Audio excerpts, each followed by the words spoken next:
പരിശുദ്ധമായ നാമം വാഴ്ത്തപ്പെടുമാറാകട്ടെ. അനുഗ്രഹിക്കപ്പെട്ട ഈ സന്ധ്യാസമയത്തിനായി ദൈവത്തിന് സ്തോത്രം ചെയ്യുന്നു.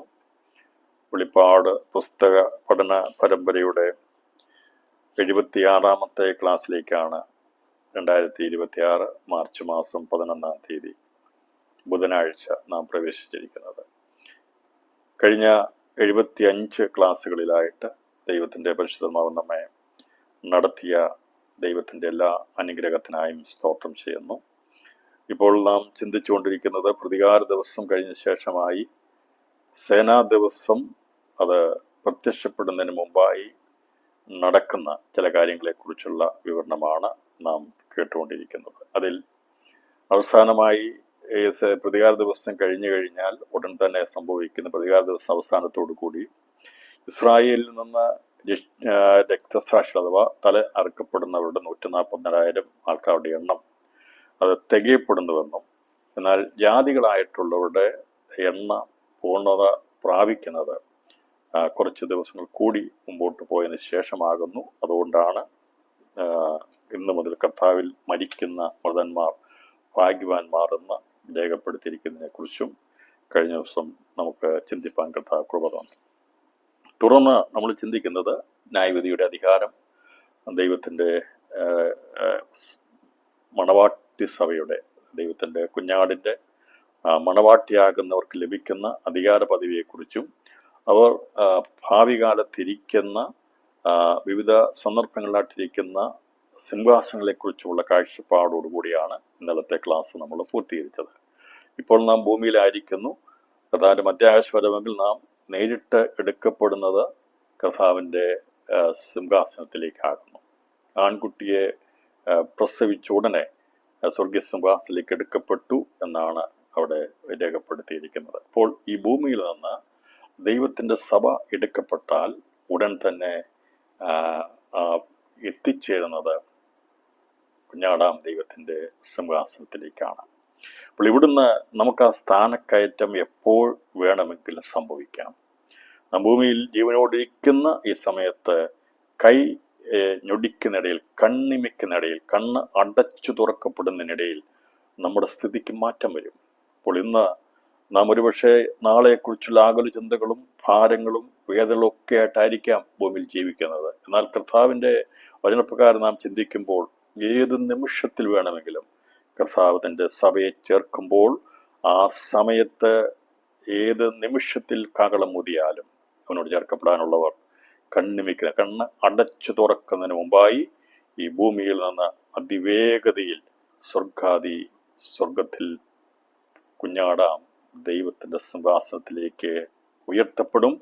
അവിടെ അവർ ഇരിക്കും, സിംഹാസനത്തിലായിട്ട് ഇരിക്കുമെന്നാണ് ദൈവജനം നമുക്ക് ഉറപ്പ് നൽകിയിരിക്കുന്നത്. അതിനുശേഷമായിട്ട് കർത്താവിൻ്റെ സർവ്വവിശുദ്ധന്മാരുമായിട്ട് വരുന്ന മഹത്വ പ്രത്യക്ഷതയിൽ മഹത്വ സിംഹാസനം മുമ്പാകെ സിംഹാസനം ഇരിക്കുമ്പോൾ അവനോട് കൂടെ നാം ഇരിക്കുമെന്നുള്ളതും കഴിഞ്ഞ ദിവസം ചിന്തിച്ചു.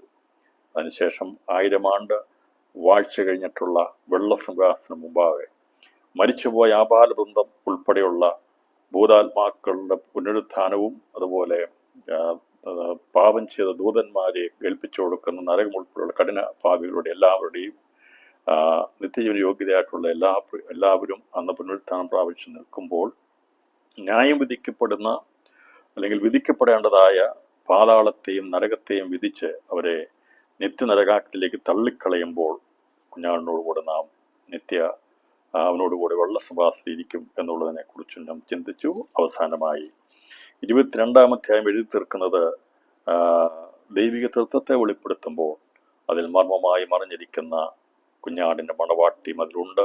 അപ്പം നാം നിത്യമായും സിംഹാസനത്തിൽ ഇരിക്കാനുള്ളവരാണ് എന്നുള്ളത് മനസ്സിലാക്കിക്കൊണ്ട് നാം ആരാകുന്നു എന്നുള്ള വലിയ കാഴ്ചപ്പാട് ഇപ്പോഴും ഉണ്ടായിരിക്കണം.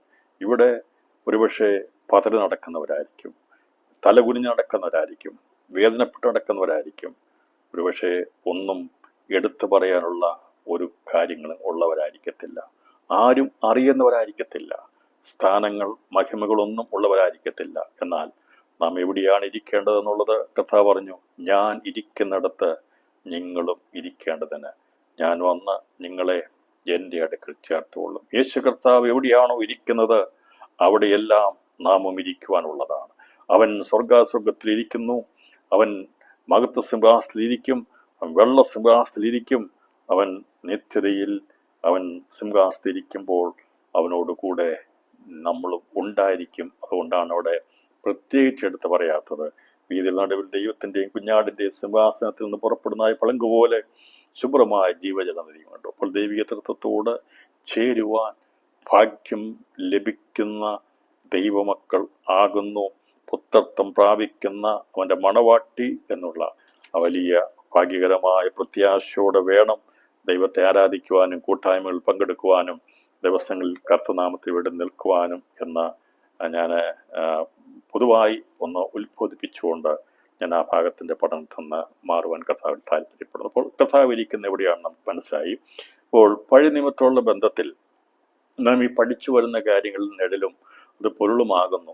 ഇപ്പോൾ ഈ ഒന്നാമത്തെ പുനരുത്ഥാനത്തോടുള്ള ബന്ധത്തിൽ ഏറ്റവും പ്രാധാന്യത കൊടുത്തിരിക്കുന്നത് ഭൂമിയുടെ ആദ്യഫലമാകുന്ന 144,000 എന്നുള്ളത് നമുക്കത് മനസ്സിലാക്കാൻ സാധിക്കുന്നുണ്ട്. അപ്പോൾ എന്തുകൊണ്ടാണ് ഇത് ഒന്നാമത്തെ പുനരുത്ഥാനം എന്ന് പറയാൻ കാരണമെന്നുള്ളതും നാം കഴിഞ്ഞ ദിവസം നമ്മൾ ചിന്തിച്ചിരുന്നു. കാരണം മീതിയുള്ള യേശുവിനോടുള്ള ബന്ധത്തിലുള്ള പുനരുത്ഥാനങ്ങൾ അത് സ്വർഗീയ തേജസ് പ്രാപിക്കാനുള്ള ബന്ധത്തിൽ അത് സ്വർഗീയ തേജസ് പ്രാപിക്കുന്നവരെ മീതിയുള്ള യേശുവും ആണ് പ്രസവിക്കുന്നത്. അവരാണ് മൂന്നാം സ്വർഗത്തിലുള്ളവരും രണ്ടും ഒന്നാം സ്വർഗത്തിലുള്ളവർ അവരെ പ്രസവിക്കുന്നത്. അഥവാ ആ പുനരുത്ഥാനം അവരുടെ ആത്മാക്കൾ എവിടെയാണോ ഇരിക്കുന്നത് അവിടുന്ന് അവർ പ്രത്യക്ഷപ്പെട്ട് ശരീരത്തിൻ്റെ പുനരുത്ഥാനത്തോടുകൂടി വെളിയിൽ വരികയാണ് ചെയ്യുന്നത്. അത് സ്വർഗീയ ശരീരങ്ങളുടെ തേജസ് പ്രാപിക്കുന്നതിൽ മീതിയുള്ള വിഷയം പ്രസവിക്കുന്നുള്ള ബന്ധത്തിൽ നമ്മൾ ചിന്തിച്ച് 1, 2, 3 സ്വർഗത്തിലുള്ളവരാണ്.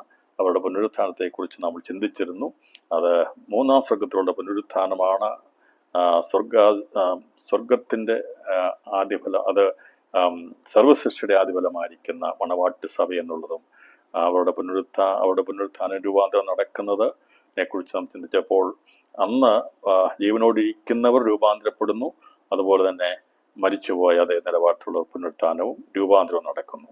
എന്നാൽ അതിനുശേഷമായി നടക്കുന്ന 2 സാക്ഷിയുടെ പുനരുത്ഥാനത്തിൽ ജീവനോടിരിക്കുന്ന ആരും തന്നെ പുനരുത്ഥാനം പ്രാപിക്കത്തില്ല, അന്ന് രൂപാന്തരപ്പെടത്തില്ല.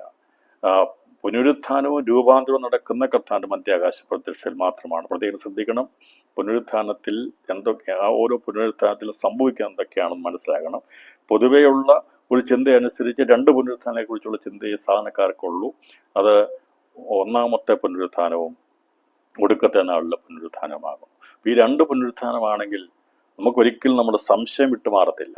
ഒടുക്കത്തെ നാളിലെ പുനരുത്ഥാനം നമുക്കറിയാം, അത് ഏറ്റവും അവസാനമുള്ളതാണ്.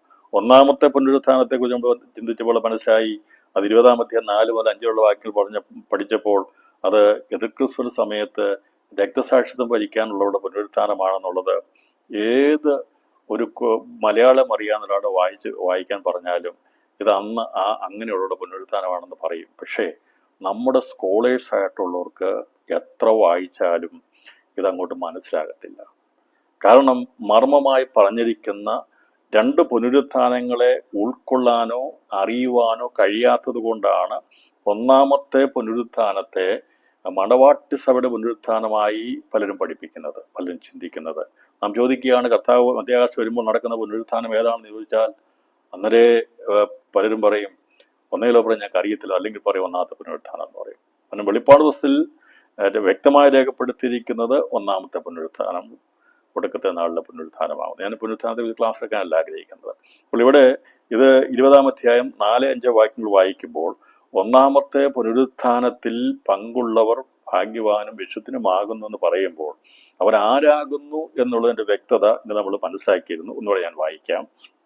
കാരണം ഇതിൻ്റെ സംശയം മാറിപ്പോകണം, നമ്മുടെ ഹൃദയത്തിൽ സംശയം മാറണം. ഇവിടെ പറഞ്ഞിരിക്കുന്നത്, യേശുവിൻ്റെ സാക്ഷ്യവും ദൈവവചനവും നിമിത്തം തല ഛേദിക്കപ്പെട്ടവരും മൃഗത്തെയോ അതിൻ്റെ പ്രതിമയെയോ നമസ്കരിക്കാതിരുന്നവരും നെറ്റിയിലും കൈമേലും അതിൻ്റെ മുദ്ര കൈക്കൊള്ളതായവരുടെ ആത്മാക്കളെ ഞാൻ കണ്ടു. അവർ ജീവിച്ചു, 1000 ആണ്ട് ക്രിസ്തുവിനോടുകൂടെ വാണു. മരിച്ചവരിൽ ശേഷമുള്ളവർ 1000 ആണ്ട് കഴിയുവോളം ജീവിച്ചില്ല. ഇത് ഒന്നാമത്തെ പുനരുത്ഥാനം. ഈ ഒന്നാമത്തെ പുനരുത്ഥാനം എന്ന് പറഞ്ഞിരിക്കുന്നതുകൊണ്ടാണ് എല്ലാവർക്കും ഇതെല്ലാം ഇനി നടക്കാനുള്ള പുനരുത്ഥാനം എന്നുള്ള ചിന്ത വരുന്നത്. എന്നാൽ ഒന്നാമത്തെ പുനരുത്ഥാനം എന്ന് പറയാൻ കാരണം എന്താണ്? ഇത് ഭൂമിയിൽ നിന്നാണ് ഇവർ വെളിയിൽ വന്നത്. ഇപ്പൊ ഇവിടെ ആത്മാക്കൾ എവിടെയാണെന്നുള്ളത് നമ്മൾ പഠിച്ചിരുന്നു. അപ്പോൾ വെളിപ്പാട് പുസ്തക പഠനം നടത്തണമെങ്കിൽ പുനരുത്ഥാനങ്ങളെക്കുറിച്ചുള്ള നല്ലൊരു കാഴ്ചപ്പാടുണ്ടായിരിക്കണം. അതുപോലെ തന്നെ മരണാന്തരങ്ങളെക്കുറിച്ചുള്ള കാഴ്ചപ്പാടുണ്ടായിരിക്കണം, പുനരുത്ഥാനങ്ങളെക്കുറിച്ചുള്ള കാഴ്ചപ്പാടുണ്ടായിരിക്കണം. ഇങ്ങനെ നല്ലൊരു കാഴ്ചപ്പാടുണ്ടെങ്കിൽ സങ്കീർത്തനങ്ങളെക്കുറിച്ചും ഒക്കെയുള്ള പ്രവചന പുസ്തകങ്ങളെക്കുറിച്ചൊക്കെയുള്ള ഏകദേശമായിരിക്കുന്ന ഒരു കാഴ്ചപ്പാടുകൾ ഉണ്ടെങ്കിലേ ഇതിൻ്റെ യഥാർത്ഥമായിട്ടുള്ള മർമ്മം നമുക്ക് വെളിപ്പെട്ട് കിട്ടുകയുള്ളൂ. അപ്പോൾ ഇവര് എവിടെയാണ് ആത്മാക്കളെ കണ്ടു എന്ന് പറയുമ്പോൾ നമ്മൾ വെളിപ്പാട് ദിവസം 5-ാമത്തെ മുദ്ര പൊട്ടിക്കുന്നതിനുള്ള ബന്ധത്തിൽ നാം മനസ്സിലാക്കിയിരുന്നു. അതിൻ്റെ അകത്തുള്ള ഞാൻ ആവർത്തിക്കുന്നില്ല. അത് രക്തസാക്ഷി, അത് ക്രിസ്തുവിന്റെ സമയത്ത് രക്തസാക്ഷികളാകുന്നവരാണ്. ഇവര് സ്വർഗീയ തേജസ്സ് പ്രാപിക്കാനുള്ളവരാണ്. ഇവിടെ ആത്മാക്കളെ വെച്ചിരിക്കുന്നത് പർദീസയിലല്ല, ഇവിടെ ആത്മാക്കളെ വെച്ചിരിക്കുന്നത് യേശു ക്രിസ്തു എവിടെയാണോ യാഗമായി തീർന്നത് ആ യാഗപീഠത്തിന്റെ കീഴിലാണ്. യേശു ക്രിസ്തു യാഗമായി തീർന്നത് കാൽവറിയിലാണ്, ഭൂമിയിലാണ്. അതുകൊണ്ടാണ് ഭൂമിക്ക് കീഴിൽ എന്ന് പഠിപ്പിക്കുന്നത്. അപ്പൊ യാഗപീഠം എന്നുള്ളത് യേശു ക്രിസ്തു യാഗമായി തീർന്ന ഭൂമിയാകുന്ന പ്രാകാരത്തിന്റെ കീഴിലാണ് യേശു ക്രിസ്തു യാഗമായി തീർന്നത്. അപ്പോൾ ഭൂമിക്ക് കീഴിലാണ് അവിടെ ആത്മാക്കളെ കണ്ടതെന്നുള്ളതും അതിന് കഴിഞ്ഞ ദിവസങ്ങളിലെ പഠനത്തിൽ നമ്മൾ മനസ്സിലാക്കി. അവരെ വീണ്ടും കണ്ടു എന്നിട്ട് പറയാണ് അവർ ജീവിച്ചു. എൻ്റെ അർത്ഥം അവർ പുനരുത്ഥാനം പ്രാപിച്ചു. 1000 ആണ്ട് ക്രിസ്തുവിനോട് കൂടെ വാണ്, മരിച്ച ശേഷം 1000 കഴിഞ്ഞു. ഒന്നാമത്തെ പുനരുത്ഥാനം. ഇതിൽ നിന്ന് വളരെ വ്യക്തമാണ് എതിർ ക്രിസ്തുവിന്റെ 3.5 വർഷത്തെ ഭരണത്തിൽ 144,000 എന്നുള്ള ഒരു എണ്ണം തിട്ടപ്പെടുത്തിയിട്ടുണ്ട്. അത് ഇസ്രായേൽ ഗോത്രങ്ങളിൽ നിന്നുള്ള 12,000 വെച്ചുള്ള 12,000 ആൾക്കാരെ വെച്ച് 12 ഗോത്രങ്ങളിൽ നിന്ന് 144,000 എന്നുള്ളത് ഒരു സ്ഥിരമായ നമ്പറാണ്. അതിലൊന്നുപോലും കുറയത്തില്ല, ഒരെണ്ണം പോലും കൂടത്തുമില്ല. എന്നാണ് അത് പൂർത്തീകരിക്കപ്പെടുന്നത്? പ്രതികാര ദിവസം കഴിയുന്നതോടുകൂടി പൂർത്തീകരിക്കപ്പെടുന്നു. എന്നാൽ എണ്ണിക്കൂടാത്ത വലിയൊരു സാക്ഷ്യം ഉള്ള യേശുവിൻ്റെ സാക്ഷികളുടെ സമൂഹമുണ്ട്. അവരുടെ എണ്ണം പൂർത്തീകരിക്കപ്പെടുന്നത് കുറെ സമയം കൂടി കഴിഞ്ഞിട്ടാകുന്നു. അവരെ ഇവിടെ യേശയ്യാവിന്റെ പ്രവചനത്തോട് ബന്ധങ്ങൾ പഠിച്ചപ്പോൾ നിന്റെ മൃതന്മാർ എന്ന് ഇവിടെ പറഞ്ഞിരിക്കുന്നതും എൻ്റെ ശവങ്ങൾ എന്ന് പറഞ്ഞിരിക്കുന്നതും എന്ന 2 കൂട്ടത്തിലുള്ളവരെ നിന്റെ മൃതന്മാർ എന്ന് യേശയ്യാവ് പറഞ്ഞിരിക്കുന്നത് സഹോദര പദവിയിൽ രക്തസാക്ഷിത്വം വരിക്കുന്നവരെ കുറിച്ചുള്ളതാണെന്നും തല അറക്കപ്പെട്ടത് സമയത്ത് തല ഛേദിക്കപ്പെടുന്നവരാണെന്നുള്ളതും എൻ്റെ ശവങ്ങൾ എന്ന് പറഞ്ഞിരിക്കുന്നത് ഇസ്രായേൽ എന്നുള്ള 144,000 കുറിച്ചാണെന്നുള്ളതും നാം ഇന്നലെ ചിന്തിച്ചിരുന്നു. അപ്പോൾ വചന പഠനത്തിന്റെ അടിസ്ഥാനത്തിൽ നാം അതിനെ ചിന്തിക്കുമ്പോൾ അത് ശരിയാകുന്നു എന്നുള്ളതിന് തർക്കമറ്റ കാര്യവുമാണ്, അത് അംഗീകാരയോഗ്യവുമാകുന്നു. അപ്പോൾ ഈ നിന്റെ മൃതന്മാർ ഇന്നു മുതൽ കർത്താവിൽ മരിക്കുന്ന മൃതന്മാർ ഭാഗ്യവാന്മാരെന്ന് അവിടെ എഴുതി വെക്കാൻ കാരണം ഭാവികാല സംഭവത്തോടുള്ള ബന്ധത്തിലുള്ള കാര്യങ്ങളിൽ നിന്റെ മൃതന്മാരിൽ പെടുന്നവർ ഇനിയും ശേഷിച്ചിരിക്കുന്നുണ്ട്, അവരിന്നു മുതൽ ഭാഗ്യവാന്മാരാണെന്ന് പറഞ്ഞാൽ അവരുടെ എണ്ണം കൂടി തികയപ്പെടണം എന്നുള്ള അർത്ഥത്തിലാണ് 14-ാം അധ്യായത്തിൽ അത് രേഖപ്പെടുത്തിയിരിക്കുന്നത് നമ്മൾ ചിന്തിച്ചിരുന്നു. പിന്നെ തുടർന്ന് നാം ഇത് ചിന്തിക്കുമ്പോൾ പുനരുത്ഥാനങ്ങളുടെ ബന്ധത്തിൽ ഒന്നാമത്തെ പുനരുത്ഥാനം എന്നായത് പറഞ്ഞിരിക്കുന്നെങ്കിലും ഒന്നാമത്തെ പുനരുത്ഥാനം എതിർ ക്രിസ്തുവിന്റെ ഭരണസമയത്ത് രക്തസാക്ഷിയാകുന്ന പുനരുത്ഥാനമാണെങ്കിൽ അന്നല്ലല്ലോ ദൈവസഭയുടെ മണവാട്ടി സഭ പുനരുത്ഥാനം പ്രാപിക്കുന്നത്. അതുകൊണ്ട് അതിനു മുമ്പൊരു പുനരുത്ഥാനം ഉണ്ട്, രൂപാന്തരമുണ്ട്. അത് സംഭവിക്കുന്നത് ഫിലിപ്പിയ ലേഖനത്തോട് ബന്ധത്തിൽ നാം ചിന്തിച്ചിരുന്നു. വല്ലവിധേനയും മരിച്ചവരുടെ ഇടയിൽ നിന്നുള്ള പുനരുത്ഥാനം പ്രാപിക്കേണ്ട. അപ്പോൾ മണവാട്ടി സഭയുടെ പുനരുത്ഥാനത്തെക്കുറിച്ച് പറഞ്ഞിരിക്കുന്നത് മരിച്ചവരുടെ ഇടയിൽ നിന്നുള്ള പുനരുത്ഥാനമാണ്. യേശു ക്രിസ്തുവിന്റെ പുനരുത്ഥാനം മരിച്ചവരുടെ ഇടയിൽ നിന്നുള്ള പുനരുത്ഥാനമായതുപോലെ അവന്റെ മണവാട്ടിയുടെ പുനരുത്ഥാനവും മരിച്ചവരുടെ നിന്നുള്ള പുനരുത്ഥാനമാകുന്നു. അതാണ് നമുക്ക് ഫിലിപ്പിയ ലേഖനത്തിൽ. അപ്പം നമ്മുടെ പ്രാർത്ഥനയിൽ നാം പ്രാർത്ഥിക്കേണ്ടത് കർത്താവേ വല്ലവിധേനയും, പൗലോസ് പ്രാർത്ഥിച്ചത് വല്ലവിധേനയും മരിച്ചവരുടെ പുനരുത്ഥാനം പ്രാപിക്കേണ്ടതെന്ന് പ്രാർത്ഥിച്ചെങ്കിൽ നാം ദിവസങ്ങളിൽ പ്രാർത്ഥിക്കേണ്ടത് കർത്താവേ അങ്ങ് വരുമ്പോൾ വല്ലവിധേനയും രൂപാന്തരപ്പെടുന്നവരുടെ കൂട്ടത്തിൽ രൂപാന്തരപ്പെടുവാനുള്ള ഭാഗ്യം എനിക്ക് നൽകണമേ എന്ന ഈ ദിവസങ്ങൾ നാം പ്രാർത്ഥിക്കേണ്ടത്. ഇനി നാം മരിച്ചു പോവുകയാണെങ്കിൽ മരിച്ചവരുടെ നിന്നുള്ള പുനരുത്ഥാനത്തിന് പങ്കൊള്ളണം. നമ്മളിപ്പോൾ ജീവനോടിരിക്കുമ്പോൾ പ്രത്യാശയോടെ പ്രാർത്ഥിക്കേണ്ടത് മരിച്ചവരുടെ നിന്നുള്ള പുനരുത്ഥാനം എന്നുള്ളതല്ല നാം പ്രാർത്ഥിക്കേണ്ടത്. അത് പൗലോസാരിയാ മരിച്ചു പോകും. നമ്മൾ ഇങ്ങനെ പ്രാർത്ഥിക്കുക, കർത്താവേ ഇപ്പോഴാകുന്നു നിന്റെ വരവെങ്കിൽ എനിക്ക് രൂപാന്തരപ്പെടുന്ന ഒരു ശരീരം ഉണ്ടാകണം. ആ രൂപാന്തരപ്പെടുന്ന ശരീരത്തോട് നാം ജീവിച്ചിട്ട് മരിച്ചാൽ നാം മരിച്ചുവിടുന്ന പുനരുത്ഥാനം പ്രാപിക്കും, അല്ല നാം ജീവനോടെ ഇരിക്കുകയാണെങ്കിൽ രൂപാന്തരപ്പെടും.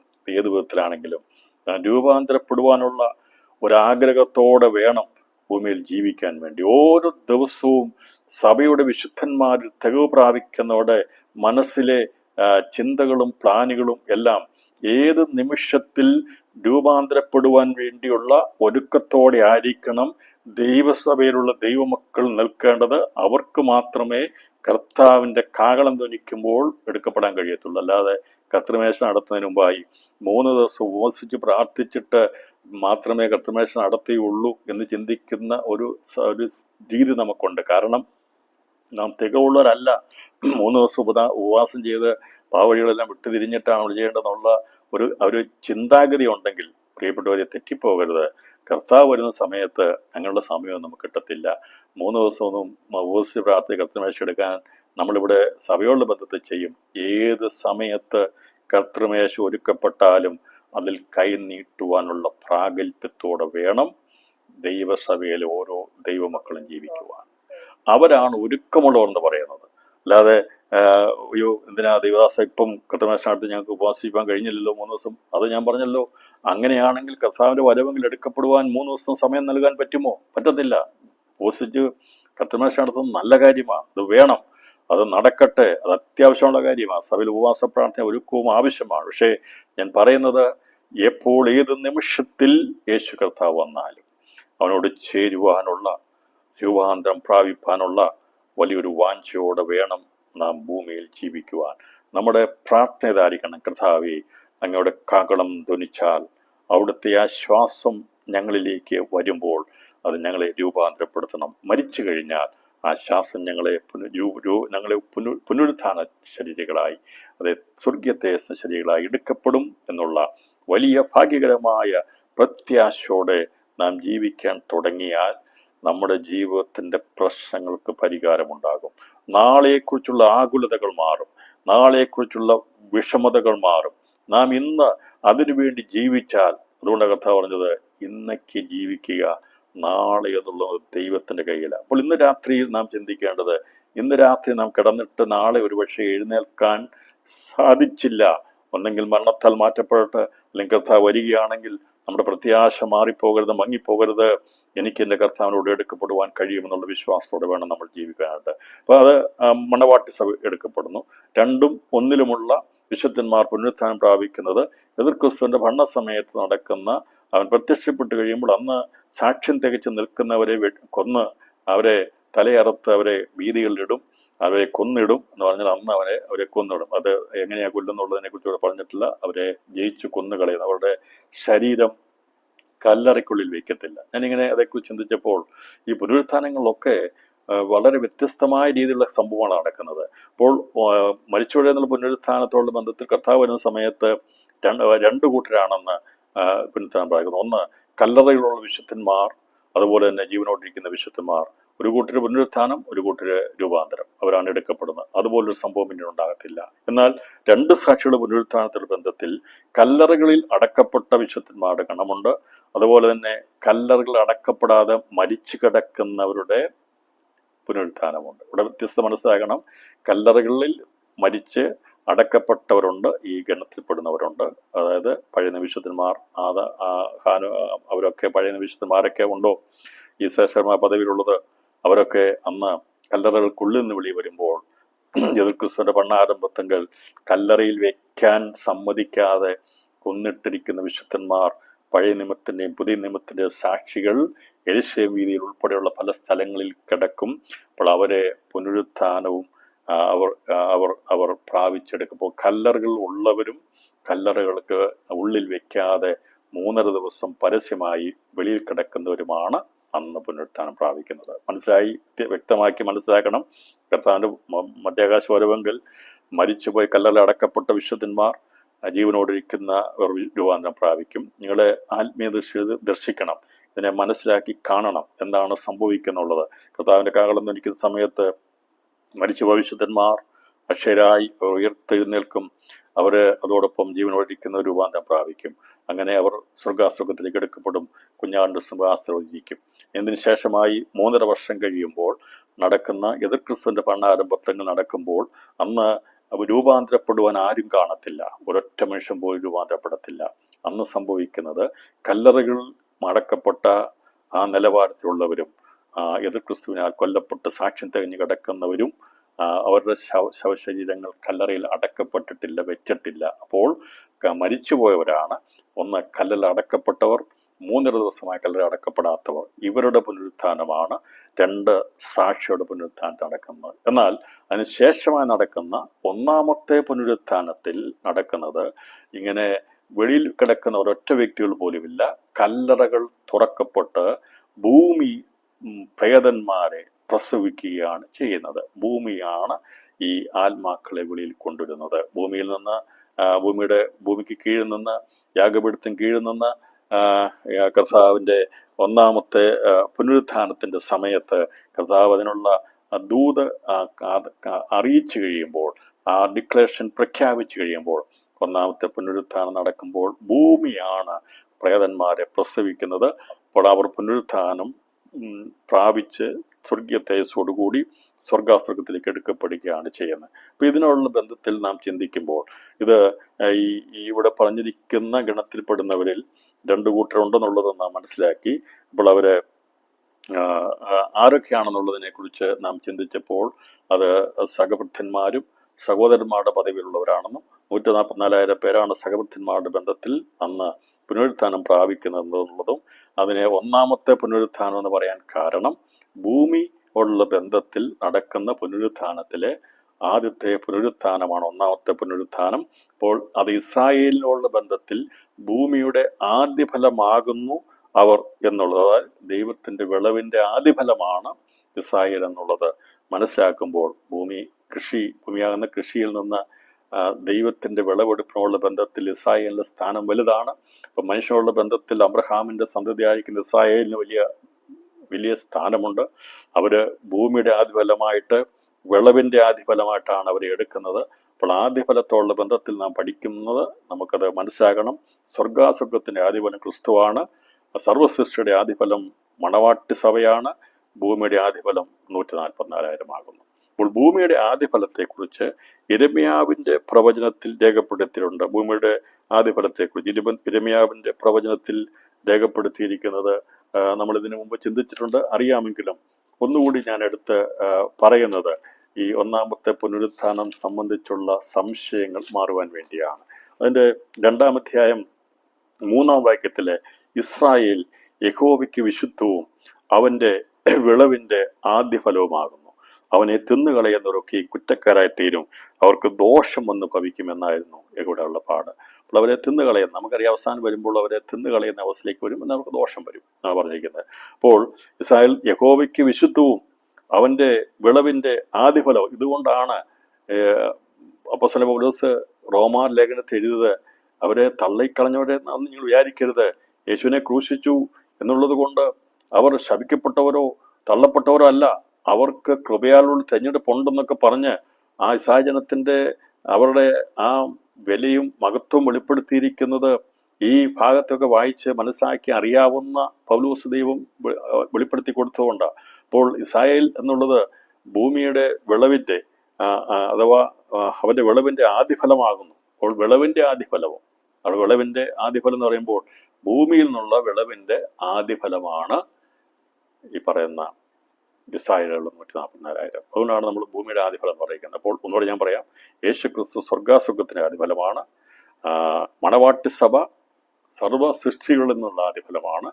ഭൂമിയുടെ ആദ്യഫലമാണ് 144,000 എന്ന് പറഞ്ഞിരിക്കുന്നത്. അപ്പോൾ ഇനിയും നമ്മൾ ഇതിനെ കുറിച്ച് ഈ മനുഷ്യരെന്നവരെ ആദ്യഫലമായി എടുത്തിരിക്കുന്നത് എന്നത് വെളിപ്പാട് 14-ാം അധ്യായത്തിൽ പറഞ്ഞിട്ടുണ്ട്. പുനരുത്ഥാനന്തരം അവർ സ്വർഗാസുഖത്തിൽ എത്തിച്ചേരുന്നതിനെ കുറിച്ചുള്ള ഭാഗം പഠിക്കുമ്പോൾ നമ്മൾ ചിന്തിക്കും. എന്നാൽ ഈ വിശുദ്ധം ആയിരിക്കുന്നു എന്നുള്ള ബന്ധത്തിൽ ഒന്ന് നിർത്തി പഠിക്കുന്ന നന്നായിരിക്കും. കാരണം പഴയ നിയമത്തിന്റെ സമാഗമന കൂടാര പണിയോടുള്ള ബന്ധത്തിൽ ആദ്യമായി പണിയുവാനായിട്ട് ദൈവം കൽപ്പിച്ചത് പെട്ടകം പണിയുവാനാണ് പറഞ്ഞത്. പുറപ്പാട് പുസ്തകം 25-ാം അധ്യായം അതിന്റെ 10-ാമത്തെ വാക്യം വായിക്കുമ്പോൾ സമാഗമന കൂടാര പണിയോടുള്ള ബന്ധത്തിൽ ആദ്യം പണിയേണ്ടത് പെട്ടകമാണ്. അവസാനം പണിയേണ്ടത് പുരോഹിത ശുശ്രൂഷയ്ക്ക് വേണ്ടിയുള്ള വസ്ത്രമാണ്. ഇതിനൊക്കെ നിഴലായിരിക്കുന്ന വിഷയത്തിന്മേൽ അത് വളരെ വലിയ അർത്ഥം പൊരുളായതിനോടുള്ള ബന്ധത്തിലുണ്ട്. അപ്പോൾ ഇവിടെ നമുക്ക് പഠിക്കുമ്പോൾ സമാഗമന കൂടാരം പണിയുമ്പോൾ ആദ്യമായിട്ട് പണിയുവാൻ മാതൃക പ്രകാരമൊക്കെയും ചെയ്യണമെന്ന് പറഞ്ഞിട്ട് ആദ്യം പണിയാൻ പറയുന്നത് കതിരമരം കൊണ്ടൊരു പെട്ടകം ഉണ്ടാക്കണമെന്നാണ്. 25-ാം അധ്യായം 10-ാം വാക്യം. അപ്പോൾ പഴയ നിയമത്തിൽ എഴുതി വെച്ചത് വെറുതെ അല്ല, അന്ന് നിഴലായിരുന്നു. അപ്പോൾ സമാഗമന കൂടാരം പണിയുന്നത് ദൈവത്തിന്റെ തേജസ് വെളിപ്പെടുവാനുള്ള ഇവിടെ പ്രയാണത്തിൽ ഇവരെ അനുഗമിക്കുന്ന ദൈവസാന്നിധ്യമാണ് സമാഗമന കൂടാരം എന്ന് പറഞ്ഞിരിക്കുന്നത്. അപ്പോൾ ദൈവം അവരുടെ മധ്യ വസിക്കാൻ വേണ്ടി ദൈവം പറഞ്ഞു കൊടുത്ത് അവരെ കൊണ്ടുണ്ടാക്കിച്ചിരിക്കുന്നതാണ് സമാഗമന കൂടാരം. അപ്പം അതിലെ ആ ഉപകരണങ്ങൾ ഉണ്ടാക്കുന്നതിൽ ആദ്യം ഉണ്ടാക്കുന്നത് അതിൻ്റെ തകശുകൾ കൊണ്ട് തോലല്ല, അതിൻ്റെ പലകകളല്ല, നിലവിളക്കല്ല, വസ്ത്രങ്ങളല്ല, ഒന്നുമല്ല. ആദ്യമുണ്ടാക്കുന്നത് 25-ാം അധ്യായം 10-ാം വാക്യത്തിൽ രേഖപ്പെടുത്തിയിരിക്കുന്നത് കതിരമരം കൊണ്ട് ഒരു പെട്ടകം ഉണ്ടാക്കണം.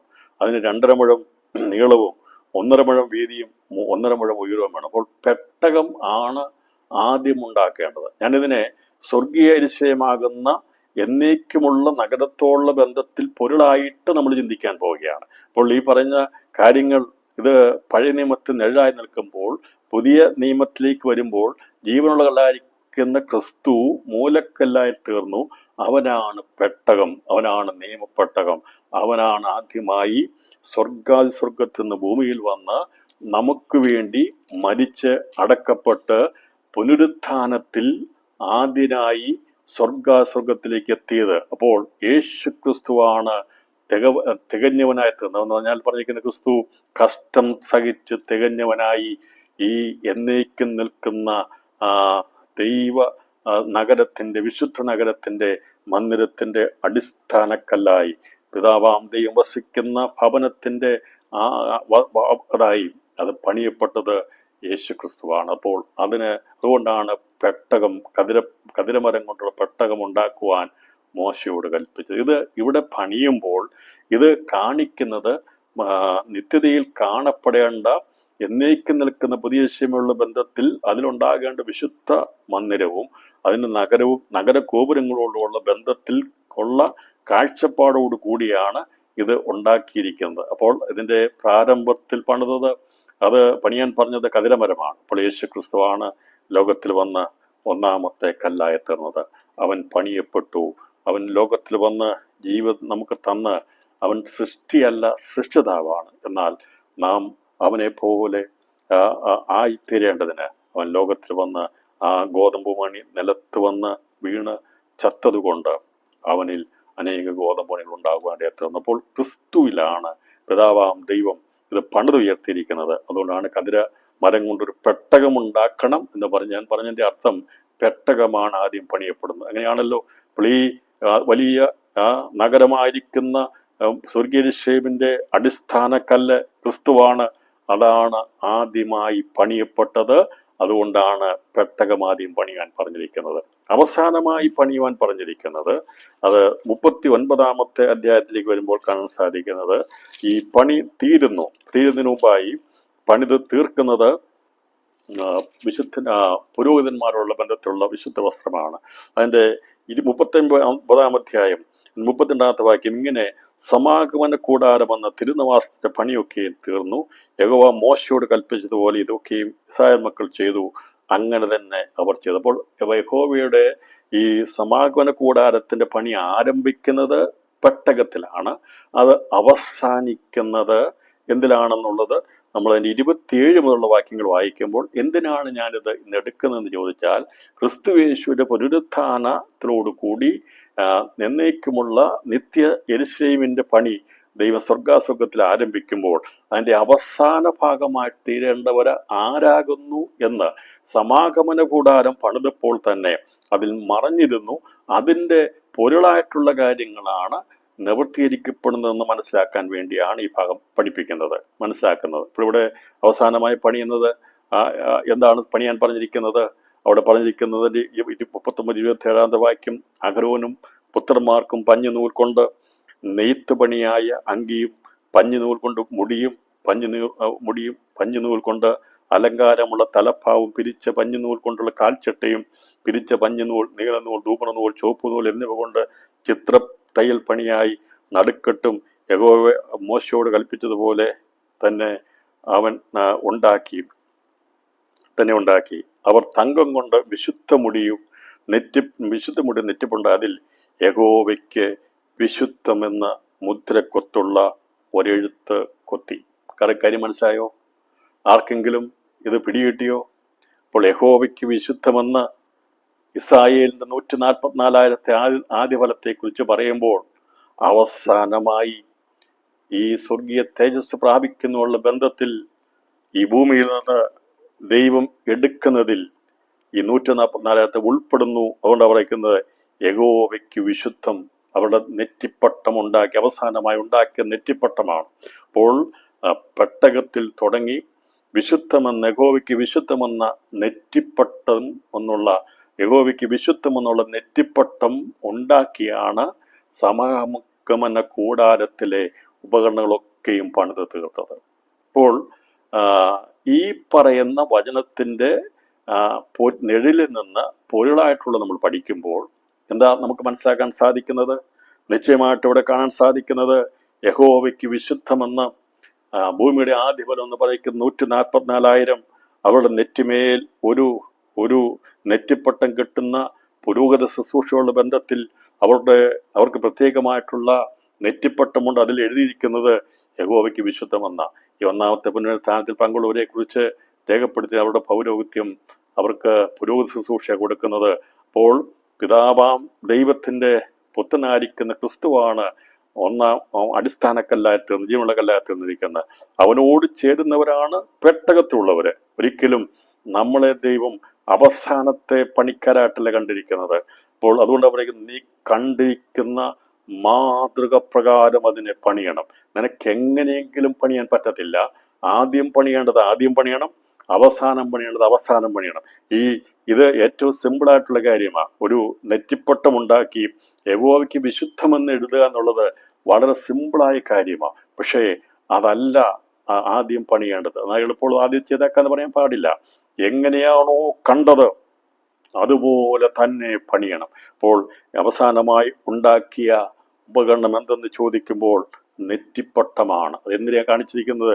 യഹോവയ്ക്ക് വിശുദ്ധമെന്ന് മുദ്രക്കൊത്തുള്ള ഒരെഴുത്ത് കൊത്തി അത് മുടിമേൽ കെട്ടേണ്ടതിന് അതിന് നീലനൂൽ കൊണ്ട് കോർത്ത് യഹോവ മോശയോട് കൽപ്പിച്ചതുപോലെ തന്നെ ചെയ്തു. അപ്പോൾ അവർ തങ്കം കൊണ്ട് വിശുദ്ധ മുടിയുടെ നെറ്റിപ്പട്ടം ഉണ്ടാക്കി. അപ്പോൾ അവസാനം ഉണ്ടാക്കിയ നെറ്റിപ്പട്ടമാണ് അത് രേഖപ്പെടുത്തി യഹോവയ്ക്ക് വിശുദ്ധമെന്നാണെങ്കിൽ അതാണ് യിരെമ്യാ പറഞ്ഞിരിക്കുന്നത് യഹോവയ്ക്ക് വിശുദ്ധവും വെളിവിന്റെ ആദ്യഫലവുമാകുന്നെന്ന്.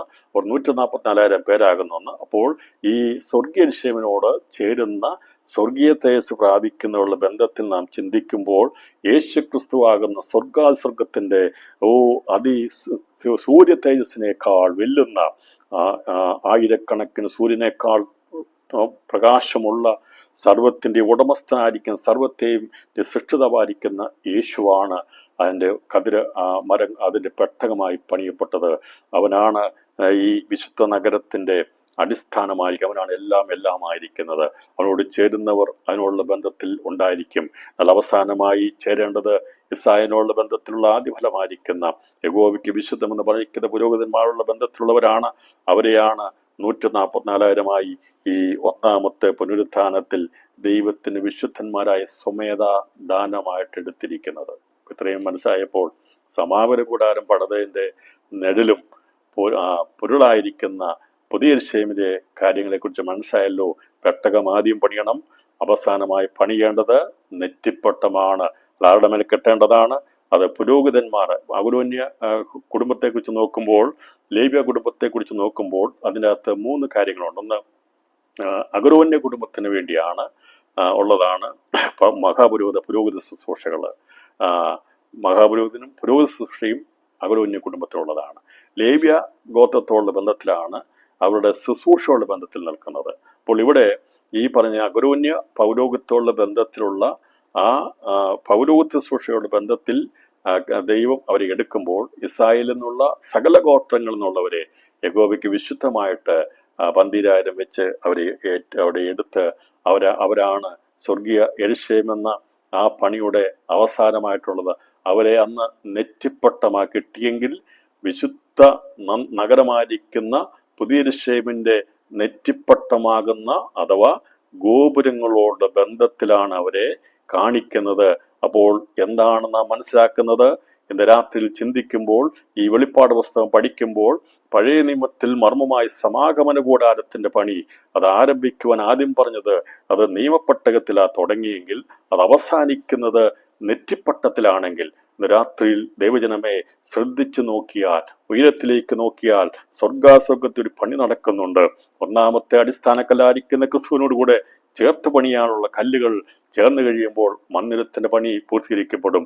അതിനുശേഷമായി നഗരത്തിന്റെ പണിയോടുള്ള ബന്ധത്തിൽ 2ാം സ്വർഗത്തിലുള്ളവരും അതുപോലെ മതിലിനോടുള്ള ബന്ധത്തിൽ 1ാം സ്വർഗത്തിലുള്ളവരും എടുക്കപ്പെടുന്നതാണ് 2 സാക്ഷിയുടെ പുനരുത്ഥാനം. 1ാമത്തെ പുനരുത്ഥാനത്തിൽ നഗരത്തിന്റെ ശേഷം ഭാഗമുള്ളവരെ, അത് സഹോദരന്മാരുടെ പദവിയിലുള്ളവർ, സഭയുടെ രക്തസാക്ഷികളാകുന്നവരാണ് ഒരു കൂട്ടർ. അവർ നഗരത്തോട് ചേരുവാനുള്ളവരാണ്. നെറ്റിപ്പട്ടമായി സമാഗമന കൂടാരത്തിൽ നിന്നത് കാണിക്കുന്നത് ഗോപുരങ്ങളുടെ ബന്ധത്തിൽ 144,000 ആകുന്നു എന്നുള്ളത് വെളിപ്പെടുത്തുമ്പോൾ ദൈവവചനത്തിൽ മറിഞ്ഞിരിക്കുന്ന മർമ്മം ഓർത്തു കഴിഞ്ഞാൽ ഇരിക്കുന്നിടത്ത് ഇരിക്കാൻ കഴിയത്തില്ല. പ്രിയപ്പെട്ടവരെ, അന്ന് പണിത സമാഗമന കൂടാരം നിഴലായിരുന്നെങ്കിൽ സ്വർഗത്തിൽ ദൈവം ശില്പിയായി നിർമ്മിക്കുന്നതും അടിസ്ഥാനങ്ങളുള്ളതുമായ നഗരത്തിന് വേണ്ടി കാത്തിരുന്നപ്പോൾ നെറ്റിപ്പട്ടം കിട്ടുന്നവരെ പോലെ 144,000 പേരെ യഹോവയ്ക്ക് വിശുദ്ധമെന്നും ഭൂമിയുടെ ആദ്യബലമെന്നും എന്ന രീതി വെളിപ്പെടുത്തിയെടുക്കുന്നത്. സമാഗമന കൂടാരത്തിലെ ഉപകരണങ്ങളുടെ പണിയിൽ അവസാനമായി പണിയുന്നത് നെറ്റിപ്പട്ടമാണെങ്കിൽ യഹോവയ്ക്ക് വിശുദ്ധമാകുന്ന 144,000 സ്വർഗീയ തേജസ്സ് പ്രാപിക്കുന്നതിൽ അവസാനം എടുക്കുന്നവരാണ് ഭൂമിയുടെ ആദ്യഫലം. ഇവരുടെ പുനരുത്ഥാനം കൂടിയാണ് 1ാമത്തെ പുനരുത്ഥാനം. ഇനി ഇതിൽ കൂടുതൽ ഇത് സംബന്ധമായി വിവരിക്കുവാൻ എനിക്ക് കഴിയത്തില്ല. നിങ്ങൾക്കിത് മനസ്സിലായെങ്കിൽ വെൽ ആൻഡ് ഗുഡ്. അതല്ലെങ്കിൽ ഇനിയും സംശയമുണ്ടെങ്കിൽ, ആർക്കെങ്കിലും ഉണ്ടെങ്കിൽ ദൈവത്തിൻ്റെ ആത്മാവ് ഞാൻ വെളിപ്പെടുത്തി തരുമാറാകട്ടെ. അപ്പോൾ പഴയ നിയമത്തിൽ പറഞ്ഞിരിക്കുന്നതും പുതിയ നിയമത്തിൽ പറഞ്ഞിരിക്കുന്നതുമായ കാര്യങ്ങളെ മനസ്സിലാക്കുമ്പോൾ 1ാമത്തെ പുനരുത്ഥാനം എന്നുള്ളത് അത് പുനരുത്ഥാനത്തോടുള്ള ബന്ധത്തിൽ പഠിക്കുമ്പോൾ അത് എതിർ ക്രിസ്തുവിന്റെ ഭരണത്തിൽ രക്തസാക്ഷിത്വം വരിക്കാനുള്ളവരാകുന്നു എന്നുള്ളതും, അപ്പോൾ അവരെ ഗോപുരങ്ങളോട് ബന്ധത്തിൽ ചേരാനുള്ളവരാണ് 144,000 ഉള്ളത്. അത് നെറ്റിപ്പട്ടത്തോടുള്ള ബന്ധ വിശുദ്ധം എന്നുള്ള വെളിപ്പാടോടുകൂടി നമുക്കത് മനസ്സിലാകുമ്പോൾ പഴയ നിയമത്തിൽ പറഞ്ഞിരിക്കുന്ന കാര്യങ്ങൾ പുതിയ നിയമത്തിൽ പൊരുളാറ്റിരുന്നു. ഈ വചന വ്യാഖ്യാനത്തിന്റെ അകത്ത് സത്യസന്ധമായ ദൈവിക വെളിപ്പെടുത്തൽ ഉണ്ടെന്നുള്ളത് ഗ്രഹിച്ചെടുക്കുവാൻ നമ്മുടെ ബുദ്ധിക്ക് തെളിയുന്നത് കൊണ്ട് പരിശുദ്ധാത്മാവ് കൂടുതലായി വെളിപ്പെടുത്തി തരട്ടെ എന്ന് ഞാൻ ആത്മാർത്ഥമായി പ്രാർത്ഥിക്കുന്നു. ആരെങ്കിലും തർക്കിക്കാൻ ഭാവിച്ചാൽ അങ്ങനെയൊരു മര്യാദ ദൈവസഭകൾക്കില്ലാത്തതുകൊണ്ട് ഞാൻ തർക്കത്തിന് വേണ്ടി ആരോടും സംസാരിക്കത്തില്ല. മനസ്സിലാകാത്തതുണ്ടെങ്കിൽ സംസാരിക്കാം. തർക്കിക്കാനാണെങ്കിൽ ആ ഒരു മര്യാദ ഇല്ലാത്തത് കൊണ്ട് ഈ വചനം ദൈവം വെളിപ്പെടുത്തുന്ന സത്യവചനമായതുകൊണ്ട് ഏറ്റെടുക്കുവാൻ കഴിവുള്ളവർ, അതിന് താല്പര്യമുള്ളവർ ഏറ്റെടുക്കുക എന്നുള്ള കാര്യം ഓർപ്പിച്ചുകൊണ്ട് 1ാമത്തെ പുനരുത്ഥാനത്തോടുള്ള ബന്ധത്തിലുള്ള കാര്യങ്ങൾ എന്താകുന്നു എന്നുള്ളത് നിഴലോട് പൊരുളുള്ള ബന്ധത്തിൽ വെളിപ്പെടുത്തിയല്ലോ.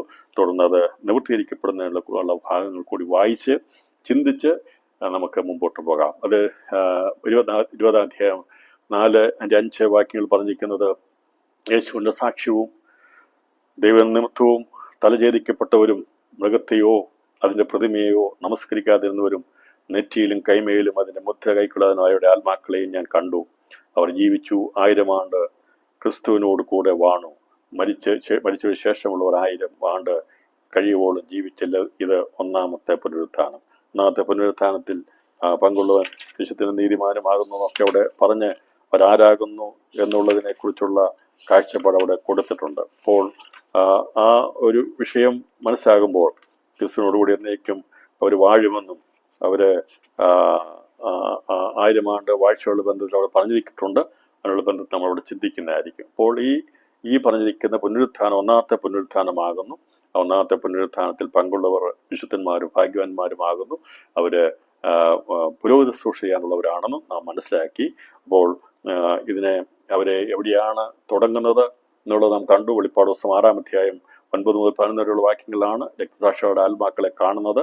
അതിനുശേഷമായി അവരെ വീണ്ടും യോഹന്നാൻ കാണുന്നത് മരുഭൂമിയിൽ വെച്ച് ആത്മവിശുദ്ധിയിൽ അവൻ കാണുന്നത് ഇത് ആദ്യം അവൻ കാണുന്നത് സ്വർഗീയ മണ്ഡലത്തിൽ നിന്നാണ് അവൻ കാണുന്നെങ്കിൽ ഭൂമിയിലേക്ക് വന്ന് മരുഭൂമിയിൽ കൊണ്ടുപോയ ശേഷമാണ് ഇവരുടെ പുനരുത്ഥാനത്തെ ബന്ധത്തിൽ ഇവരെ കാണുന്നത്. അപ്പോൾ അവരെ കാണുമ്പോൾ അത് ഒന്നാമത്തെ പുനരുത്ഥാനത്തെ കുറിച്ചുള്ള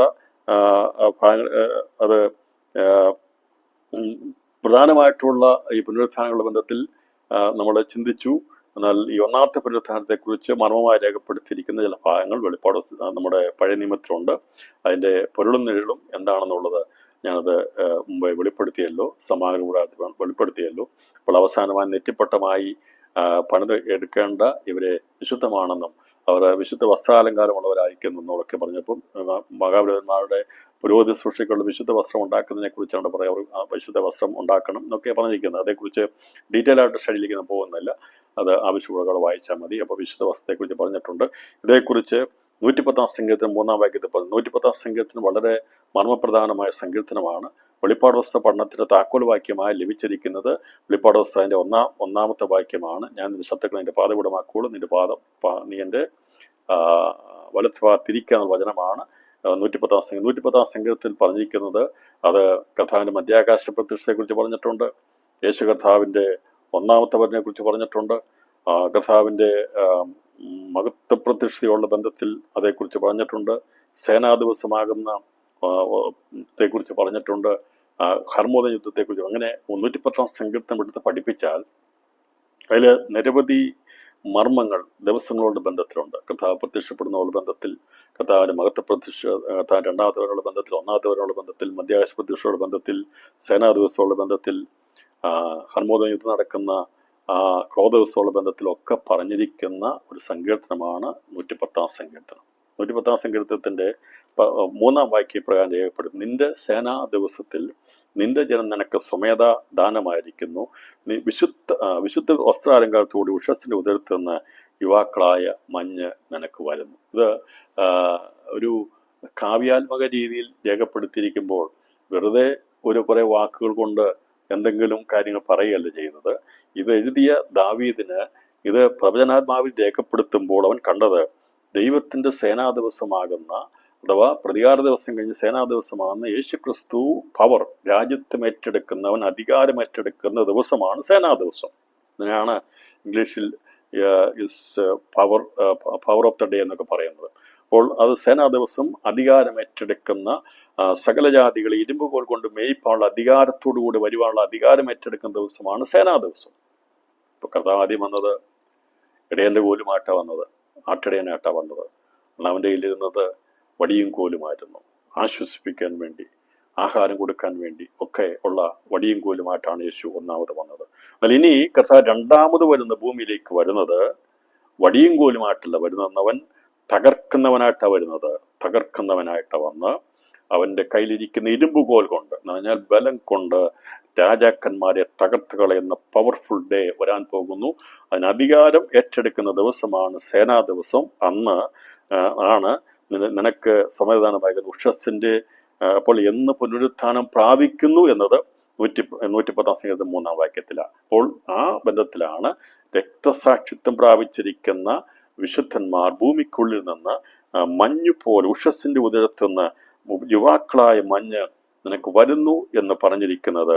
ഈ ഒന്നാമത്തെ പുനരുത്ഥാനത്തെ കണ്ടുകൊണ്ടാണ് വിശുദ്ധനായിരിക്കുന്ന, പ്രവാചകനായിരിക്കുന്ന ഭാവികാലങ്ങളെ കുറിച്ചുള്ള കാഴ്ചപ്പാടുണ്ടായിരുന്ന ദാവീദ് 110-ാം സങ്കീർത്തനം രേഖപ്പെടുത്തിയപ്പോൾ യേശുക്രിസ്തുവിനെ കുറിച്ചുള്ള മശീഹ സങ്കീർത്തനത്തിലെ ഏറ്റവും പ്രധാനമായിരിക്കുന്ന സങ്കീർത്തനമാണ് 110-ാം സങ്കീർത്തനം. 110-ാം സങ്കീർത്തനത്തിൽ ഞാനത് മുഴുവനും വിവരിച്ചു പോയാൽ ഇന്ന് രാത്രി നമുക്കത് സാധിക്കത്തില്ല. ദിവസങ്ങളോളം എടുക്കേണ്ട വിഷയമാണ് 110-ാം സങ്കീർത്തനം. അതിനകത്ത് അടങ്ങിയിരിക്കുന്നത്, ഞാൻ നിന്റെ ശത്രുക്കളെ നിന്റെ പാതവിടമാക്കുള്ളൂ, നിന്റെ വലത്തുഭാഗത്തിരിക്കുക എന്നതിൻ്റെ അകത്ത് 2 പ്രത്യക്ഷതകളുണ്ട്. അപ്പോൾ യേശുക്രിസ്തു പിതാവിന്റെ വലത്തുഭാഗത്തിരിക്കുന്നതിന് മുമ്പ് അവൻ പാപങ്ങൾക്ക് പരിഹാരം വരുത്താൻ വേണ്ടി ലോകത്തിൽ വന്നു. പാപങ്ങൾക്ക് പരിഹാരം വരുത്തിയ ശേഷമാണ് യേശു വലത്ത്. അപ്പോൾ യേശു ക്രിസ്തു ഒന്നാമത്തെ വരവിനെക്കുറിച്ചും യേശു ക്രിസ്തു രണ്ടാമത്തെ വരവിനെക്കുറിച്ചും ഒന്നാം വാക്യത്തിൽ പറഞ്ഞിരിക്കുന്നു. പിന്നീട് സേനാ ദിവസത്തിൽ അവൻ അധികാരമേൽക്കുന്ന അതിനെക്കുറിച്ച് പറഞ്ഞിരിക്കുന്നു.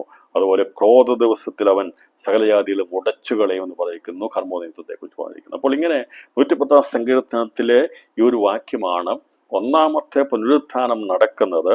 അത് സേനാ ദിവസത്തിലാകുന്നു. അഥവാ 7 ഇടിനാദത്തിൽ മറിഞ്ഞിരിക്കുന്ന പ്രതികാര ദിവസം കഴിഞ്ഞു കഴിഞ്ഞാൽ ജാതികളുടെ എണ്ണം തികയപ്പെട്ട് കഴിയുമ്പോഴാണ് ഈ സേനാ ദിവസം പ്രത്യക്ഷപ്പെടുന്നത്. സേനാ ദിവസം നടക്കുന്നതിലെ പ്രധാന സംഭവം ഒന്നാമത്തെ പുനരുത്ഥാനമാകുന്നു. അപ്പോൾ വിശുദ്ധ വസ്ത്രാലങ്കത്തോടെ ഉഷസ്സിന് എന്ന് പറഞ്ഞാൽ സേനാ ദിവസം, അത് നമുക്കറിയാം, ഒരു ദിവസം ആരംഭിക്കുന്നതോട് ബന്ധത്തിൽ ഉഷസ് അത് പ്രത്യക്ഷപ്പെടുമ്പോൾ തന്നെ ആരംഭിക്കുകയാണ്. അപ്പോൾ സേനാ ദിവസത്തിന്റെ ആരംഭത്തിൽ നടക്കുന്ന ഒന്നാമത്തെ സംഭവം എന്താണ്? അന്ന് ഉഷസ്സിന്റെ ഉദരത്തിൽ അഥവാ ഭൂമി പ്രേതന്മാരെ പ്രസവിക്കുമല്ലോ. യെശയ്യാവിന്റെ ബന്ധത്തിൽ അത് പഠിക്കുമ്പോൾ 26:19 എടുത്ത് പഠിച്ചാൽ, നിന്റെ മൃതന്മാർ ജീവിക്കും, എന്റെ ശവങ്ങൾ എഴുന്നേൽക്കും, പൊടിയിൽ കിടക്കുന്നവരെ ഉണർന്ന് ഘോഷിപ്പീൻ, നിന്റെ മഞ്ഞ് പ്രഭാതത്തിലെ മഞ്ഞ് പോലിരിക്കുന്നു, ഭൂമി പ്രേതന്മാരെ പ്രസവിക്കുമല്ലോ. 110 സങ്കീർത്തനം 3-ാം വാക്യവും യെശയ്യാവിന്റെ 26-ാം 19-ാം വാക്യം വായിച്ചാൽ ഒരു സംശയവും വേണ്ട, ഇതിവിടെ മഞ്ഞിനെ കുറിച്ച് പറഞ്ഞിട്ടുണ്ട്. പ്രഭാതത്തിലെ മഞ്ഞ് തന്നെയല്ലേ യുവാക്കളായ മഞ്ഞ് നിനക്ക്. ഈ യുവാക്കൾ ആരാണെന്നാണ് അതിന് മുകളിൽ പറഞ്ഞിരിക്കുന്നത്, നിന്റെ മൃതന്മാർ എൻ്റെ ശവങ്ങൾ. അപ്പോൾ ഈ യുവാക്കളായ മഞ്ഞെന്നുള്ളത് ഇവിടെ സങ്കീർത്തനം 110-ാം സങ്കീർത്തനത്തിൽ പറയുമ്പോൾ അത് ആരാകുന്നു? ഇപ്പൊ യുവാക്കളായ മഞ്ഞ് നിനക്ക് വരുന്നത് പറഞ്ഞാൽ പുനരുത്ഥാന ശരീരത്തോടു കൂടി പൊടിയിൽ കിടക്കുന്നത് പറഞ്ഞാൽ മരിച്ചുപോയവരാണ് അവർ കല്ലറകളിൽ അടക്കപ്പെട്ടവരാണ്. അവരെയാണ്, അവരുടെ പുനരുത്ഥാനമാണ് ഉണ്ടാകുന്നത്. അപ്പോൾ അവരുടെ പുനരുത്ഥാന ബന്ധത്തിൽ ഭൂമിയാണ് അവരെ പ്രസവിക്കുന്നത് എന്നുള്ളത് വെളിപ്പെടുത്തുമ്പോൾ 110 അധ്യായം 3-ാം വാക്യവും യെശയ്യാവിന്റെ 26-ാം അധ്യായം 19-ാമത്തെ വാക്യം വായിക്കുമ്പോൾ അത് തമ്മിൽ വളരെയധികം ബന്ധമുണ്ട്, ഇന്റർ കണക്റ്റഡ് ആണ് എന്നുള്ളത് മനസ്സിലാക്കാം. അപ്പോൾ എന്നാണ് പുനരുത്ഥാനം, ഒന്നാമത്തെ പുനരുത്ഥാനം നടക്കുന്നത്? അത് സേനാ ദിവസത്തിലാണ്. അന്ന് ആരാണ് വെളിയിൽ വരുന്നത്? വിശുദ്ധ വസ്ത്രാലങ്കാരത്തോട് ഉഷസ്സിന്റെ ഉദരത്തിൽ നിന്ന് ഭൂമി നിന്ന് യുവാക്കളായ മഞ്ഞ് നിനക്ക് വരുന്നു. അതേക്കുറിച്ച് യുവാക്കൾ ആരാകുന്നു എന്നുള്ളത് യെശയ്യാവിന്റെ 26-ാം അധ്യായം 19-ാം വാക്യത്തിൽ പറഞ്ഞിരിക്കുകയാണ്. നിന്റെ മൃതന്മാർ അഥവാ യേശുവിന്റെ സാക്ഷ്യമുള്ളവർ. പിതാവാൻ ദൈവം നിന്റെ പുത്രനോട് പറയുകയാണ്, നിന്റെ മൃതന്മാർ ജീവിക്കും, നിന്റെ സാക്ഷികൾ, രക്തസാക്ഷികളായിട്ടുള്ളവർ ജീവിക്കും, എന്റെ ശവങ്ങൾ എന്ന് പറഞ്ഞാൽ വചനത്തിൽ ദൈവകൽപ്പനയ്ക്ക് വേണ്ടി നിന്നവർ, അവിടെ ശവങ്ങൾ എഴുന്നേൽക്കും. അന്ന് പ്രവാചകനെ കൊണ്ട് എഴുതിച്ചിരിക്കുന്ന ഈ പ്രവചനങ്ങൾ പൂർത്തീകരിക്കപ്പെടണം. അത് എണ്ണിക്കൂടാത്ത വലിയൊരു സംഘമാണ് നിന്റെ മൃതന്മാർ എന്ന യേശുവിന്റെ സാക്ഷ്യത്തിന് വേണ്ടി 3.5 വർഷം തലയറക്കപ്പെട്ട് ഈ ലോകത്തിൽ നിന്ന് രക്തമൂറ്റി അവർ ഭൂമി അത് കുടിച്ച് തൃപ്തിയാകത്തക്കവണ്ണമുള്ള ഒരു വലിയ കൂട്ടം ആൾക്കാർ എതിർ ക്രിസ്തുവിന്റെ ഭരണത്തിൽ രക്തസാക്ഷികളാകും എന്നുള്ളത് ഇന്ന് രാത്രിയിൽ തറപ്പിച്ചും ഉറപ്പിച്ചും പറയുന്നു. അതിന് കാരണം ദൈവവചനം അങ്ങനെ പറഞ്ഞിരിക്കുന്നതുകൊണ്ട്. അപ്പൊ നമ്മളൊരു പക്ഷെ വിചാരിക്കും, കർത്താവിന്റെ സഭ പരിശുദ്ധമായി എടുക്കപ്പെട്ട് കഴിഞ്ഞാൽ പിന്നീട് ഇവിടെ മരുഭൂമിയല്ലേ, ഇവിടെ ആരുമില്ലേ, ആരും കാണത്തില്ലെന്ന ആണ്. എന്നാൽ അങ്ങനെയല്ല. സഭയിൽ നിന്ന് ശേഷിപ്പിലുള്ളവർ സ്വന്തം ജീവനെ പോലും ഏൽപ്പിച്ചു കൊടുക്കും. അതെ, വിശ്വാസത്തിന്റെ ഒരു പിന്നോട്ട് പോകുന്ന ഒരു കാലഘട്ടം വരുമ്പോൾ പ്രിയപ്പെട്ടവരെ, അറിയാവുന്ന സത്യമുള്ളവർ, ഇതിൽ നിന്ന് അന്ന് എടുക്കപ്പെടാൻ കഴിയാത്തവർ ദൈവത്തിന് വേണ്ടി നിൽക്കുമ്പോൾ അവർ അന്ന് ഇത് ക്രിസ്തു പ്രത്യക്ഷപ്പെടുന്ന സമയത്ത് രക്തസാക്ഷിയായിത്തീരും. എന്നാൽ ഒരു തലമുറ പിന്നാലെ ദൈവസഭയുടെ ശേഷിപ്പെടുന്നവർ യേശുവിൻ്റെ സാക്ഷ്യം പുലർത്തുവാൻ വേണ്ടി സ്വന്തം ജീവനെ ഏൽപ്പിച്ചു കൊടുക്കും. ഇതിനകത്ത് നിങ്ങൾ വിശ്വസിക്കുന്നുവോ? അപ്പോൾ ഞാൻ പൂർണ്ണമായിട്ട് വിശ്വസിക്കുന്നു, ദൈവം പറഞ്ഞിരിക്കുന്ന കാര്യം സംഭവിക്കും. എണ്ണിക്കൂടാത്ത ഒരു വലിയ പുരുഷാരം കർത്താവിൻ്റെ നാമത്തിന് വേണ്ടി തലഛേദിക്കപ്പെടുവാൻ വേണ്ടി ഏൽപ്പിച്ചു കൊടുക്കും. അത് അങ്ങനെ തന്നെ സംഭവിക്കും. അതോടൊപ്പം തന്നെ ഇസ്രായേലിൽ നിന്ന് 144,000 അവിടെ രക്തസാക്ഷികളായിത്തീരും. പ്രിയപ്പെട്ടവരെ, അവിടെ യഹൂദന്മാര് ചുമന്ന പശുവിനെ അവര് തിരഞ്ഞെടുക്കുന്നതിനെ കുറിച്ചും അവിടെ അവരതിനെ ചുട്ട് ഭസ്മം ഉണ്ടാക്കി അതിനെക്കുറിച്ചൊക്കെയുള്ള വാർത്തകളും പഠിപ്പിക്കലും ഒരുപാടുണ്ട്. എന്നാൽ എനിക്ക് ചുമന്ന പശുവിനെ കുറിച്ചല്ല പഠിപ്പിക്കാനുള്ളത്. അതവര് അവര് യെരൂശലേം ദേവാലയത്തെ ബന്ധത്തിൽ ചെയ്യട്ടെ.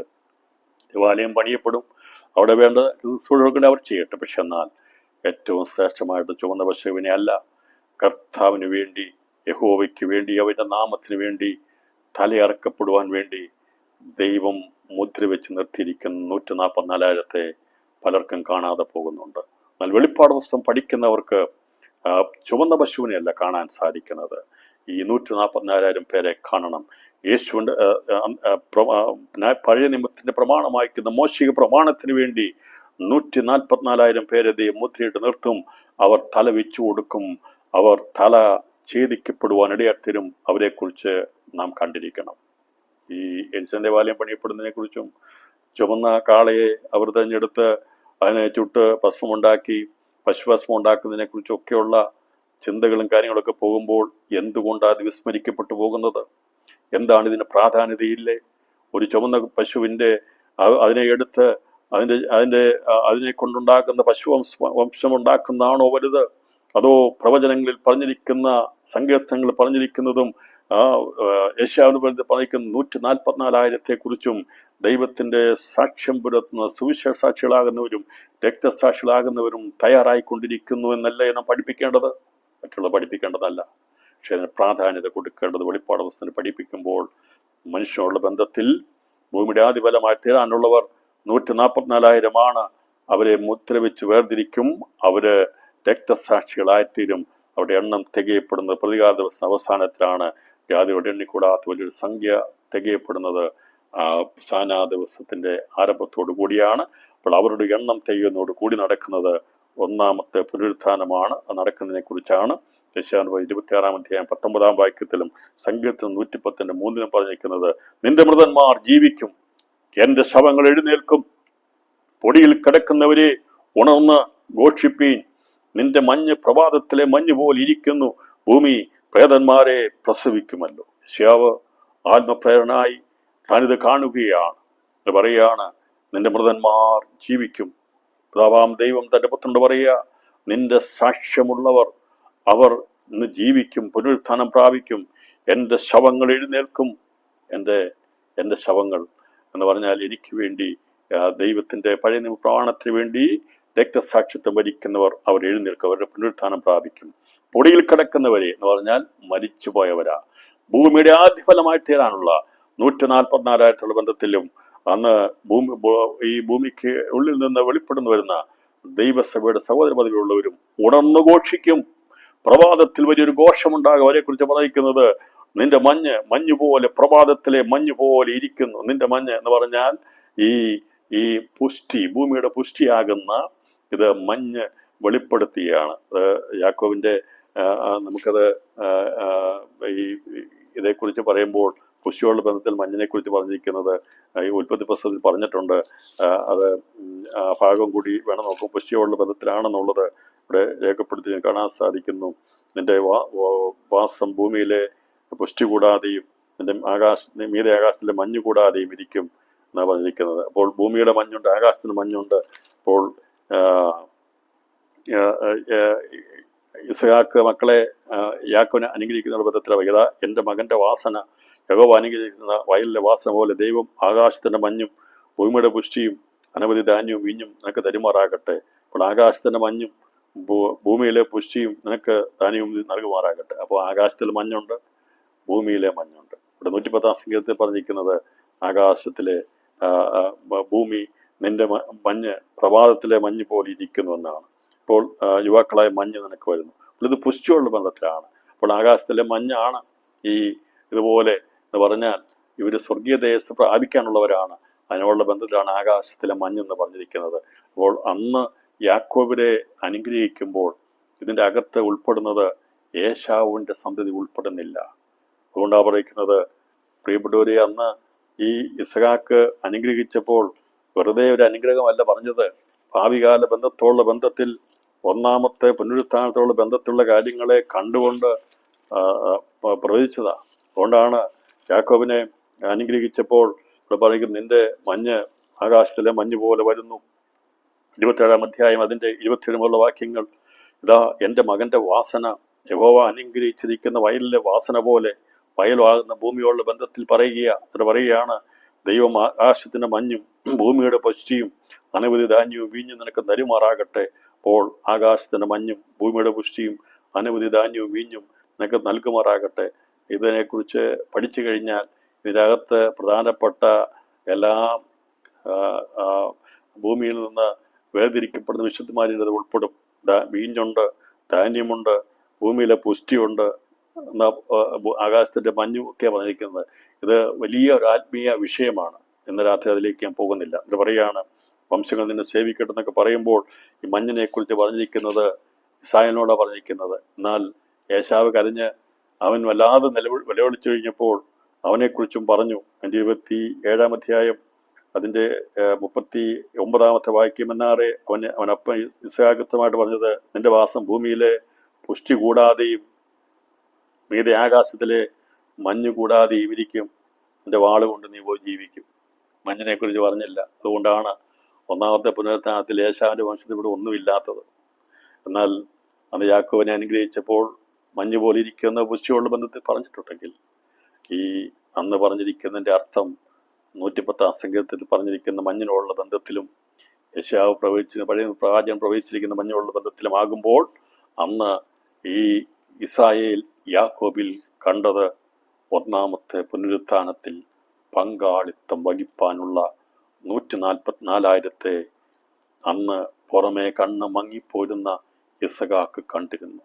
എന്നെ ഈ സന്ദേശം കേൾക്കുന്ന പ്രിയപ്പെട്ടവരെ, ദൈവവചനത്തിൽ എഴുതിയിരിക്കുന്ന ഓരോ കാര്യങ്ങളുടെയും പുറകിൽ മറഞ്ഞിരിക്കുന്നത് എത്രയോ വലിയ വലിയ മർമ്മങ്ങളാണെന്നറിയാമോ? അപ്പം അതിൻ്റെ എല്ലാ ചുരുളുകൾ ഓരോന്നും അഴിയപ്പെടണമെങ്കിൽ ദൈവത്തിൻ്റെ കൃപ അത്രമാത്രം നമുക്ക് ആവശ്യമാണ്. ഉള്ളതേക്കുറിച്ച് ദീർഘമായിട്ട് വേണമെങ്കിൽ നമുക്ക് ചിന്തിക്കാം. ഞാൻ പറഞ്ഞല്ലോ, ഇതിൻ്റെ പോയിന്റ് മനസ്സിലായി കഴിഞ്ഞാൽ പിന്നെ വിശദീകരണം ആവശ്യമാണ്. എന്നാൽ അതിൽ യേശാവ് ഉൾപ്പെട്ടില്ലല്ലോ. മഞ്ഞിനെ കുറിച്ച് പറഞ്ഞതിൽ ആരോടാ പറഞ്ഞിരിക്കുന്നത്? അത് യാക്കോബിനെ കുറിച്ച് മാത്രമല്ല പറഞ്ഞത്. അങ്ങനെയാണെങ്കിൽ ഭൂമിയുടെ മഞ്ഞായിരിക്കുന്ന പുഷ്ടിയാകുന്ന ഈ യുവാക്കളായിരിക്കുന്ന മഞ്ഞ് നിനക്ക് വരുമെന്ന് ഇവിടെ പറഞ്ഞപ്പോൾ അത് ആരാദ്യം പറഞ്ഞു? ഈ ഇസഹാക്കാകുന്ന ഇസ്രായേലിന്റെ പിതാവ് പറഞ്ഞു, അതാദ്യം പറഞ്ഞു. എന്നാൽ യേശാവിനോട് പറഞ്ഞു, നിനക്ക് മഞ്ഞിൽ അവകാശമില്ല, നീ അതിൽ ഉൾപ്പെടത്തില്ല. അങ്ങനെ തന്നെയല്ലേ? അങ്ങനെ തന്നെയാണ് ദൈവം പറഞ്ഞിരിക്കുന്നത്. അത് അതുപോലെ തന്നെയാ. അതുകൊണ്ട് പറയിക്കുന്ന വചനത്തിനകത്തുനിന്ന് വള്ളി പുള്ളി മാറത്തില്ല. പ്രവചനം അത് വ്യാഖ്യാനം ശരിയാണെങ്കിൽ പ്രവചനങ്ങളെ തമ്മിൽ കോർത്തിണക്കിപ്പോകും.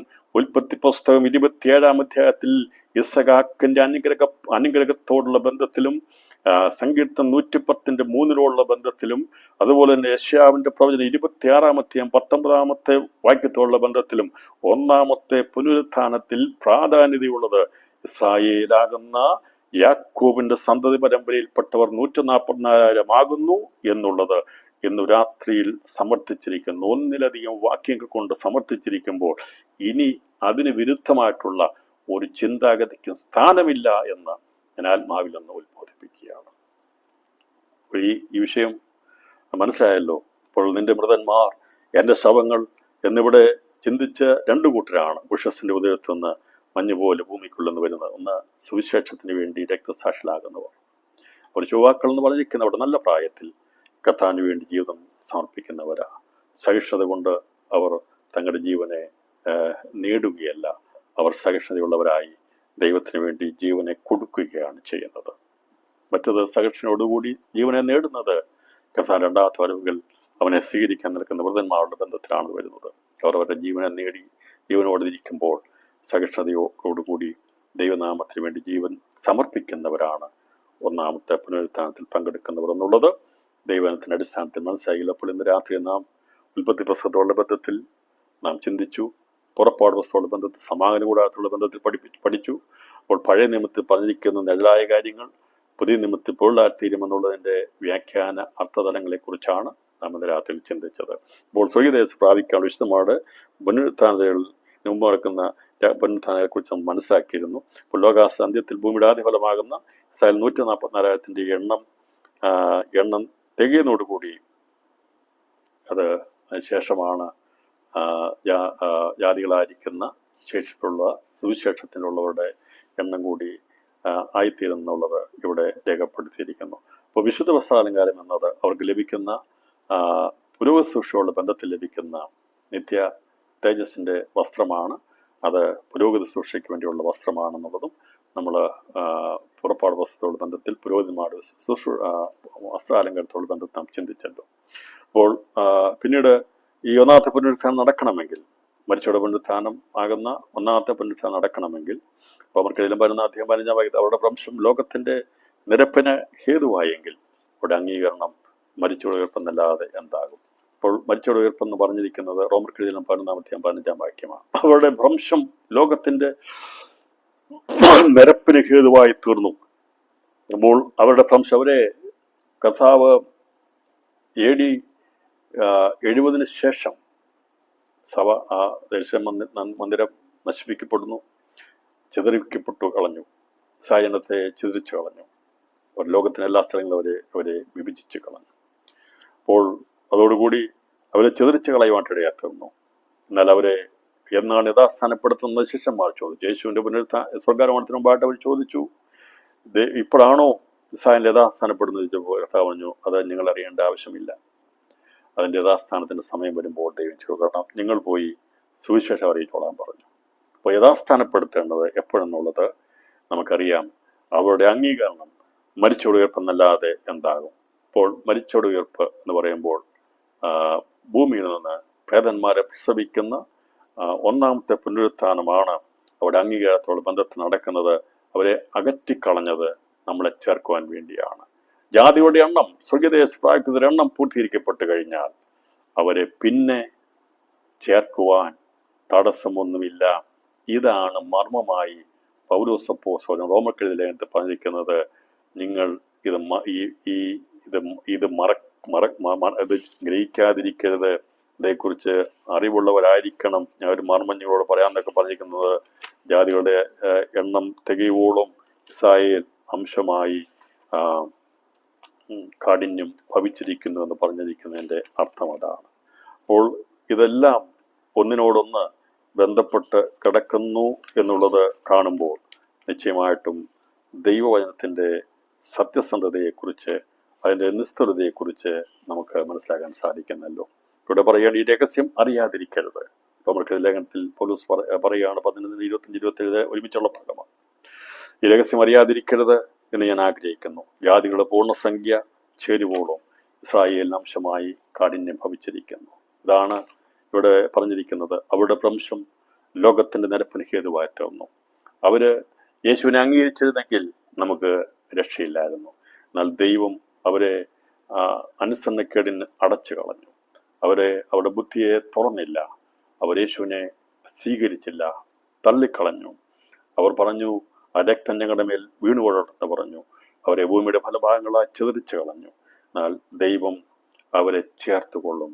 1948 മെയ് മാസം 14 ഇസ്രായേൽ ഒരു സ്വന്തം രാഷ്ട്രമായി ഭൂമിയുടെ മധ്യഭാഗത്ത് നിലകൊള്ളുവാനിടയായി തീർന്നു. അവരെ അംഗീകരിച്ചു തുടങ്ങി. അവരെ അംഗീകരിച്ച് തീരുവാനുള്ള സമയമെടുക്കുകയാണ്. ഇവിടെ പറഞ്ഞിരിക്കുന്ന അവരുടെ വംശം ലോകത്തിൻ്റെ നിരപ്പിന് ഹേതുവായെങ്കിൽ അവിടെ അംഗീകരണം മരിച്ചവരുടെ ഉയർപ്പെന്നല്ലാതെ എന്താകും എന്ന് പറഞ്ഞതിൻ്റെ അർത്ഥം, ജാതികളുടെ എണ്ണം സ്വർഗീയതേജസ് പ്രാപിക്കാനുള്ള സ്വർഗീയ ശരീരത്തിൻ്റെ ചന്ദ്രതേജസ് പ്രാപിക്കാനുള്ള സഭയുടെ എണ്ണം കൂടി, രക്തസാക്ഷി എണ്ണം കൂടി തികയപ്പെടുന്നവരെ അവര് അംശമായി കാഠിന്യം ഭവിച്ചിരിക്കുന്നു. ഇങ്ങനെ ഇസ്രായേൽ മുഴുവൻ രക്ഷിക്കപ്പെടുന്ന പറയുമ്പോൾ അവരെ രക്ഷിക്കപ്പെട്ടു, 144 തികയപ്പെട്ടു. അവർ അനുഭവിക്കേണ്ട അംശമായി കാഠിന്യം ഭവിച്ചിരിക്കുന്നത് ഈ ഒരു എണ്ണം കൂടി തികയപ്പെടുവാൻ വേണ്ടിയാണ്. അപ്പോൾ അങ്ങനെ തികയപ്പെട്ട് കഴിഞ്ഞാൽ പിന്നീട് മരിച്ചവർ അവരുടെ അംഗീകരിക്കുകയാണ് എന്ന് പറഞ്ഞതിൻ്റെ അർത്ഥം, യേശു കർത്താവിൻ്റെ 2ാമത്തെ വരവാകുന്നു. എന്നാണ് കർത്താവിൻ്റെ 2ാമത്തെ വരവാകുന്നത്? ജാതികളുടെ എണ്ണം അഥവാ സ്വർഗീയ നിശ്ചയത്തിനോട് ചേരുവാനുള്ള വിശുദ്ധന്മാരുടെ എണ്ണം പൂർത്തീകരിക്കപ്പെടണം. അതിൽ ഇസ്രായേലിൽ 144 പൂർത്തീകരിക്കപ്പെട്ട ശേഷമായി സേന ദിവസത്തിൻ്റെ ആരംഭത്തെങ്കിലാണ് ജാതികളുടെ എണ്ണം പൂർത്തീകരിക്കപ്പെടുന്നത്. അതോടുകൂടി ജാതികളുടെ ഈ രഹസ്യം വെളിപ്പെടുകയാണ്. അവരുടെ എണ്ണം പൂർത്തീകരിക്കപ്പെട്ടു കഴിഞ്ഞാൽ അവരെ അംഗീകരിപ്പാൻ, ഇസ്രായേലിനെ അംഗീകരിപ്പാനുള്ള സമയമാകുന്നു. അവർക്ക് അവരുടെ ബുദ്ധിയെ ദൈവം തുറക്കും.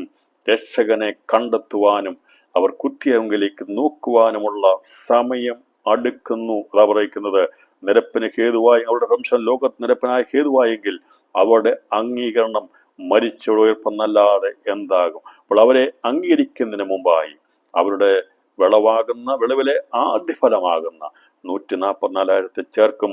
അത് അവരെ അംഗീകരിക്കുന്നതോടുകൂടി, വിലയ്ക്ക് വാങ്ങുന്നതോടുകൂടി, അവരുടെ അംഗീകരണം സ്വീകരിക്കുന്നതോടുകൂടി ഒന്നാമത്തെ പുനരുത്ഥാനം ആരംഭിക്കുന്നതോടെ അവരെ അംഗീകരിച്ച് തുടങ്ങുകയാണ് ചെയ്യുന്നത്.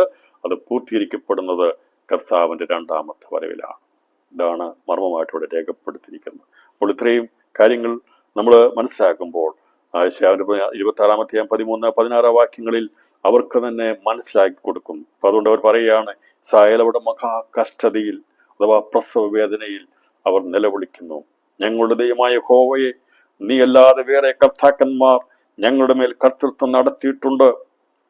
എന്നാൽ നിന്റെ നാമത്തെ തന്നെ ഞങ്ങൾ സ്വീകരിക്കുന്നവർ പറയുകയാണ്, യഹോവയെ, കഷ്ടതയിൽ അവർ നിന്നെ നോക്കുകയും നിന്റെ ശിക്ഷ അവർക്ക് തട്ടിയപ്പോൾ ജപം കഴിക്കുകയും ചെയ്തു. 26-ാം അധ്യായം മുഴുവൻ പഠിപ്പിക്കണമെങ്കിൽ ഒന്നാമത്തെ പുനരുത്ഥാനത്തിലുള്ള ബന്ധത്തിലും കർത്താവിനുള്ള ബന്ധത്തിലുള്ള കാര്യങ്ങൾ രേഖപ്പെടുത്തിയിട്ടുണ്ട്. തുടർന്നുള്ള രണ്ടാമത്തെ ബന്ധത്തിൽ പഠിക്കുമ്പോൾ ഈ ഭാഗങ്ങളൊക്കെ വീണ്ടും നാം ചിന്തിക്കുന്നതായിരിക്കും.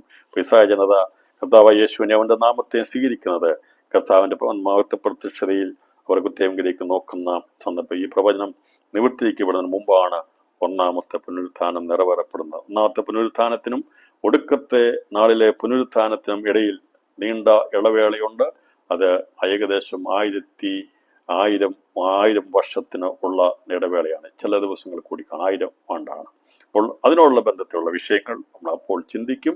ഒന്നാമത്തെ പുനരുത്ഥാനത്തോടു കൂടി നെറ്റിപ്പട്ടമായി തീരേണ്ട വിശുദ്ധ നെറ്റിപ്പട്ടം ഉണ്ടാക്കി പുരോഹിതന്മാരായിട്ടുള്ളവർ നെറ്റിമേൽ കെട്ടേണ്ടതുപോലെ ഈ 144,000 എണ്ണം കൂടി ഗോപുരങ്ങളുടെ ബന്ധത്തിൽ നെറ്റിപ്പട്ടമായി ചാർത്തേണ്ട, യഹോവയ്ക്ക് വിശുദ്ധമായി തീരേണ്ടവരുടെ എണ്ണം കൂടി തികയപ്പെടുന്നതോടു കൂടിയാണ് കർത്താവിൻ്റെ രണ്ടാമത്തെ വരവിനുള്ള വിശുദ്ധന്മാരുടെ എണ്ണം തികയപ്പെടുന്നത്. രാത്രിയിൽ ഈ ഭാഗം നമ്മൾ ചിന്തിക്കുമ്പോൾ ആരെല്ലാം കർത്താവിനോടുകൂടെ സ്വർഗാസുഖത്തിൽ നിന്ന് മടങ്ങി വരും എന്നുള്ളത് നമുക്ക് ഒന്ന് ചിന്തിച്ച് ഇന്നത്തെ പഠനം അവസാനിപ്പിക്കാം. സമയം തീരുന്നെങ്കിലും ഞാൻ വേഗത്തിൽ ഇത് പൂർത്തീകരിക്കാം. അതെ പ്രിയപ്പെട്ടവരെ, ആരൊക്കെയാണ് എൻ്റെ ദൈവമായ യഹോവയും അവനോടുകൂടെ സകല വിശുദ്ധന്മാരും എന്നുള്ളത് നാം ഇതുവരെ പഠിച്ച കാര്യങ്ങളുടെ ഒന്ന് വേഗത്തിൽ ഒന്ന് ചിന്തിച്ച് ഈ ക്ലാസ് അവസാനിപ്പിക്കാൻ പോവുകയാണ്. വിശുദ്ധന്മാരുടെ ബന്ധത്തിൽ, പുതിയ വിശുദ്ധന്മാരുടെ ബന്ധത്തിൽ ഈ ആദിഫലമാകുന്ന ക്രിസ്തുവാകുന്നു പെട്ടകം. അതാണ് ആദ്യം പണിയപ്പെടുന്നത്. പെട്ടകത്തോട് ചേരുവാനുള്ള നിർമ്മലകന്യയാകുന്ന മടവാട്ടിയെ ഈ ആഗോള സഭയുടെ ബന്ധത്തെ 7 നിലവിളക്ക് വെളിപ്പെടുത്തുന്നു. അവരുടെ മരണാനന്തര ഹർദീസിലെ 3-ാം സ്വർഗമാണ്. അവരുടെ പുനരുത്ഥാനത്തിൽ നിര മരിച്ചവരുടെ എന്നുള്ള പുനരുത്ഥാനമാണ്. പുനരുത്ഥാനത്തെ ആലങ്കാരിക ഭാഷ വെളിപ്പെടുത്തിയിരിക്കുന്നത് സ്ത്രീ ആൺകുട്ടിയെ പ്രസവിക്കുന്നതിനെ കുറിച്ചാണ്. വെളിപ്പാട് 12-ാം അധ്യായം.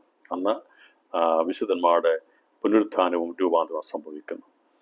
രണ്ടാമത് നടക്കുന്ന സംഭവം, കന്യകുമാരാകുന്ന തോഴിമാർ 2 നിലവിളക്കിലെ 1-ാമത്തെ നിലവിളക്ക് പർദീസിലെ 2-ാം സ്വർഗത്തിൽ വിശ്രമിക്കുന്നു.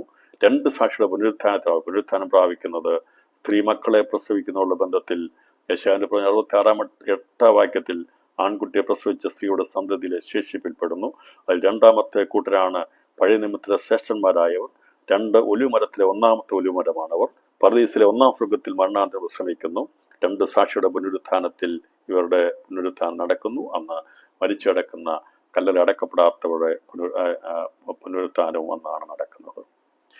കന്യകുമാരാകുന്ന തോഴിമാരിലെ 2 നിലവിളക്കിൽ 2-ാമത്തെ നിലവിളക്കാണ്. അവർ ഭൂമിക്ക് കീഴിൽ അഥവാ യാഗപീഠത്തിന് കീഴിലാണ്. അത് അവർ യേശുക്രിസ്തുവിന്റെ ഭരണത്തിൽ രക്തസാക്ഷിയാണുള്ളവരാണ്. 1-ാമത്തെ പുനരുത്ഥാനമാണ് അവരുടെ പുനരുത്ഥാനം. നിന്റെ മൃതന്മാർ എന്ന അവരെ കുറിച്ച് പറഞ്ഞിരിക്കുന്നത്. അതുപോലെ തന്നെ അവരുടെ പുനരുത്ഥാന വൃക്ഷത്തിന് ഉദരത്തുന്ന യുവാക്കളായ മഞ്ഞ് കർത്താവിന്റെ സേനാ ദിവസത്തിൽ ഭൂമിയുടെ ഉള്ളിൽ നിന്ന് വെളിയിൽ വരുന്നത് പോലുള്ള ബന്ധത്തിൽ പറഞ്ഞിരിക്കുന്നത്. ഇപ്പം 144,000 പ്രത്യക്ഷപ്പെടുന്നതോടുകൂടി അവരുടെ കൂടെ നിന്റെ മൃതന്മാരും ഉണ്ടായിരിക്കുമെന്നുള്ള വെളിപ്പെടുത്തുന്നു. മഞ്ഞിനോടുള്ള ബന്ധത്തിൽ പറഞ്ഞിരിക്കുന്ന ഇസ്രായേലിനോടുള്ള ബന്ധത്തിലാണ്. എന്നാൽ അവരോടൊപ്പം തന്നെ ഈ ശ്രേഷ്ഠമായ പദവിയിൽ ഉള്ള മണവാട്ടിയുടെ തോഴിമാരായിരിക്കുന്നവർ ഉൾപ്പെടുന്നു എന്നുള്ളത് മനസ്സിലാകുന്നു. ഇസ്രായേൽ 144,000 2 ഒലിവുമരത്തിലെ 2-ാമത്തെ ഒലിവുമരമാണ്. ഭൂമിക്ക് കീഴിലാണ്. അവരും ഇത് ക്രിസ്മസ് സമയത്ത് പണ്ണത്തിൽ രക്തസാക്ഷിയാകുന്നവരാണ്. ഒന്നാമത്തെ പുനരുത്ഥാനത്തിൽ എൻ്റെ ശവങ്ങൾ എന്ന് പറഞ്ഞിരിക്കുന്നത് അവരെക്കുറിച്ചാണ്. ഉഷസിൻ്റെ ഉദരത്തിൽ നിന്ന് യുവാക്കളായ മഞ്ഞ് വരുന്നവരുടെ ബന്ധത്തിലാണ് ഇവരെക്കുറിച്ച് പറഞ്ഞിരിക്കുന്നത്. ഇതാണ് ഈ പറഞ്ഞിരിക്കുന്ന കഥാനോട് വരവാണ് വിശുദ്ധന്മാർ. അവര് പരദേശയിലുള്ളവർ, മീതിയുള്ള ഏഷ്യയെ പ്രസവിക്കുന്നവരാണ്, ഭൂമി പ്രസവിക്കുന്നവരാണ്. ഇത് ക്രിസ്മസ് സമയത്ത് രക്തസാക്ഷികളാകാനുള്ളവര്. രാത്രിയിൽ ഇത്രയും വചനങ്ങളെ ദൈവാത്മാവ് വെളിപ്പെടുത്തുമ്പോൾ നമുക്ക് കണ്ണുകൾ അടയ്ക്കാം, നമുക്ക് ദൈവത്തിൻ്റെ പ്രാർത്ഥിക്കാം. എത്ര ശ്രേഷ്ഠകരമായ ഒരു അനുഭവമാണ് ദൈവമക്കൾക്ക് വേണ്ടി ദൈവം കരുതി വെച്ചിരിക്കുന്നത്. ഭൂമി ജനിച്ചതുകൊണ്ട് അത് ദൈവത്തിൻ്റെ ഓരോ കാര്യ സമയങ്ങൾ നടക്കുന്ന ഓരോ സമയത്തുള്ള ബന്ധത്തിൽ ദൈവം അതിൻ്റെ കാര്യങ്ങളെ നിറപടിയായി ചെയ്യുമ്പോൾ ഒന്നാം മനുഷ്യനായിരിക്കുന്ന ആദമിൽ നിന്ന് ദൈവം സൃഷ്ടിച്ചെടുത്ത മനുഷ്യനെക്കുറിച്ച് ദൈവത്തിൻ്റെ പദ്ധതി എന്നേക്കും ഉണ്ടാകുവാനുള്ള നിത്യതയിലെ നഗരത്തോടുള്ള ബന്ധത്തിൽ, മന്ദിരത്തോടുള്ള ബന്ധത്തിൽ, മതിലിനോടുള്ള ബന്ധത്തിൽ, അതിൻ്റെ ഗൗരവങ്ങളുടെ ബന്ധത്തിൽ ദൈവം നമ്മളെ കാണുമ്പോൾ, അതുപോലെ തന്നെ പുതിയ ആകാശ പുതിയ ഭൂമിയിൽ ദൂതതുല്യരായ മനുഷ്യരോടുള്ള ബന്ധത്തിൽ കാണുമ്പോൾ ദൈവം എല്ലാവരെയും അവനോട് ചേർത്തുകൊള്ളുവാൻ ആഗ്രഹിക്കുകയാണ്. രാത്രി നമുക്ക് വലിയ ഭാഗ്യകരമായ ഒരു ജീവിത സമയമാണ് തന്നിരിക്കുന്നത്. രാത്രി നമുക്ക് കണ്ണുകൾ അടച്ച് ദൈവത്തോടെ കർത്താവെ ഇവരുടെ വിധേനയും എനിക്ക് അങ്ങയുടെ വരവെങ്കിൽ എടുക്കപ്പെടുവാൻ, കർത്താവെ ഞാൻ ഭൂമിയിൽ ജീവനോടിരിക്കുമ്പോൾ രൂപാന്തരപ്പെടുവാനുള്ള ഒരു ശരീരത്തിൻ്റെ ഉടമയായി ജീവിപ്പാൻ അങ്ങയുടെ ശക്തിയാൽ ഞാൻ രൂപാന്തരപ്പെടുവാൻ സഹായിക്കണമേ. കർത്താവായിട്ട് പറഞ്ഞിരിക്കുന്ന എല്ലാ വചനങ്ങൾക്കായി സ്തോത്രം ചെയ്യാം. ഒന്നിനോടൊന്ന് ബന്ധപ്പെടുത്തി പഠിക്കുമ്പോൾ ബന്ധനകരുള്ളവരെ കാണുന്നു. അത് സമാന കൂടാരം പണിതപ്പോൾ ആദ്യം പണിതത് പെട്ടകമാണ്, അവസാനം പണിതത് പുരോഹിതന്മാരുടെ നെറ്റിമേൽ കെട്ടുന്ന വിശുദ്ധ പട്ടമായിരിക്കുന്ന യഹോവയ്ക്ക് വിശുദ്ധമെന്നാണ്. അതുതന്നെയാണ് ദൈവം ശില്പിയാൻ നിർമ്മിച്ചടിസ്ഥാനുള്ള നേരത്തെ വേണ്ടി പണിയുമ്പോൾ അതിൻ്റെ അടിസ്ഥാനക്കല്ലായിരിക്കുന്ന ക്രിസ്തുവാണ് കതിരമരമായി പട്ടകമായി പണിയപ്പെടുന്നത്. ഏറ്റവും അവസാനമായി അതിനോട് നഗരത്തോട് ബന്ധത്തിൽ സ്വീകൃത പ്രാപിക്കുന്ന ബന്ധത്തിൽ അവസാനമായി കാണുന്ന 144,000 യഹോവയ്ക്ക് വിശുദ്ധമാകുന്ന യഹോവയ്ക്ക് വിശുദ്ധമെന്ന ദൈവം മാറ്റിവെച്ചിരിക്കുന്ന ഇസ്രായേലിന് 140,000 ദൈവത്തെ നമുക്ക് രാത്രിയിൽ സന്തോഷത്തോടെ മഹത്വപ്പെടുത്താം. നമ്മുടെ സ്ഥാനം ആ കതിരമരത്തോട് ബന്ധത്തിലാണ്. അതിനകത്ത് വെച്ചിരിക്കുന്ന കൽപ്പനകളുണ്ടല്ലോ, ദൈവത്തിന് വചനമുണ്ടല്ലോ. ദൈവത്തിന്റെ വചനത്താൽ വീണ്ടും ജനിക്കപ്പെട്ട അവനോട് തികവ് പ്രാപിക്കുന്നവർ കതിരമരത്തിന്റെ ഭാഗമായി തീരും. ഈ വചനങ്ങളാൽ ദൈവമായ കർത്താവ് നമ്മെ സഹായിക്കട്ടെ. ദൈവം തന്നിരിക്കുന്ന ശ്രേഷ്ഠകരമായ പദവിക്കായി രാത്രിയിൽ നാം ഒന്നിച്ച് ദൈവസ്ഥനിൽ അല്പസമയം തലകളെ വണക്കി നമുക്ക് പ്രാർത്ഥിക്കാം. ദൈവം അനാദിയായി കണ്ടിരിക്കുന്ന എല്ലാ കാര്യങ്ങളും അതതിൻ്റെ സമയത്ത് ഭംഗിയായി പൂർത്തീകരിക്കപ്പെടുമ്പോൾ പുഴുക്കളാകുന്ന ഒന്നുമില്ലാത്ത നമ്മളെക്കുറിച്ച് ദൈവം കണ്ടിരിക്കുന്ന എത്ര ശ്രേഷ്ഠമായ കാര്യമാണ്.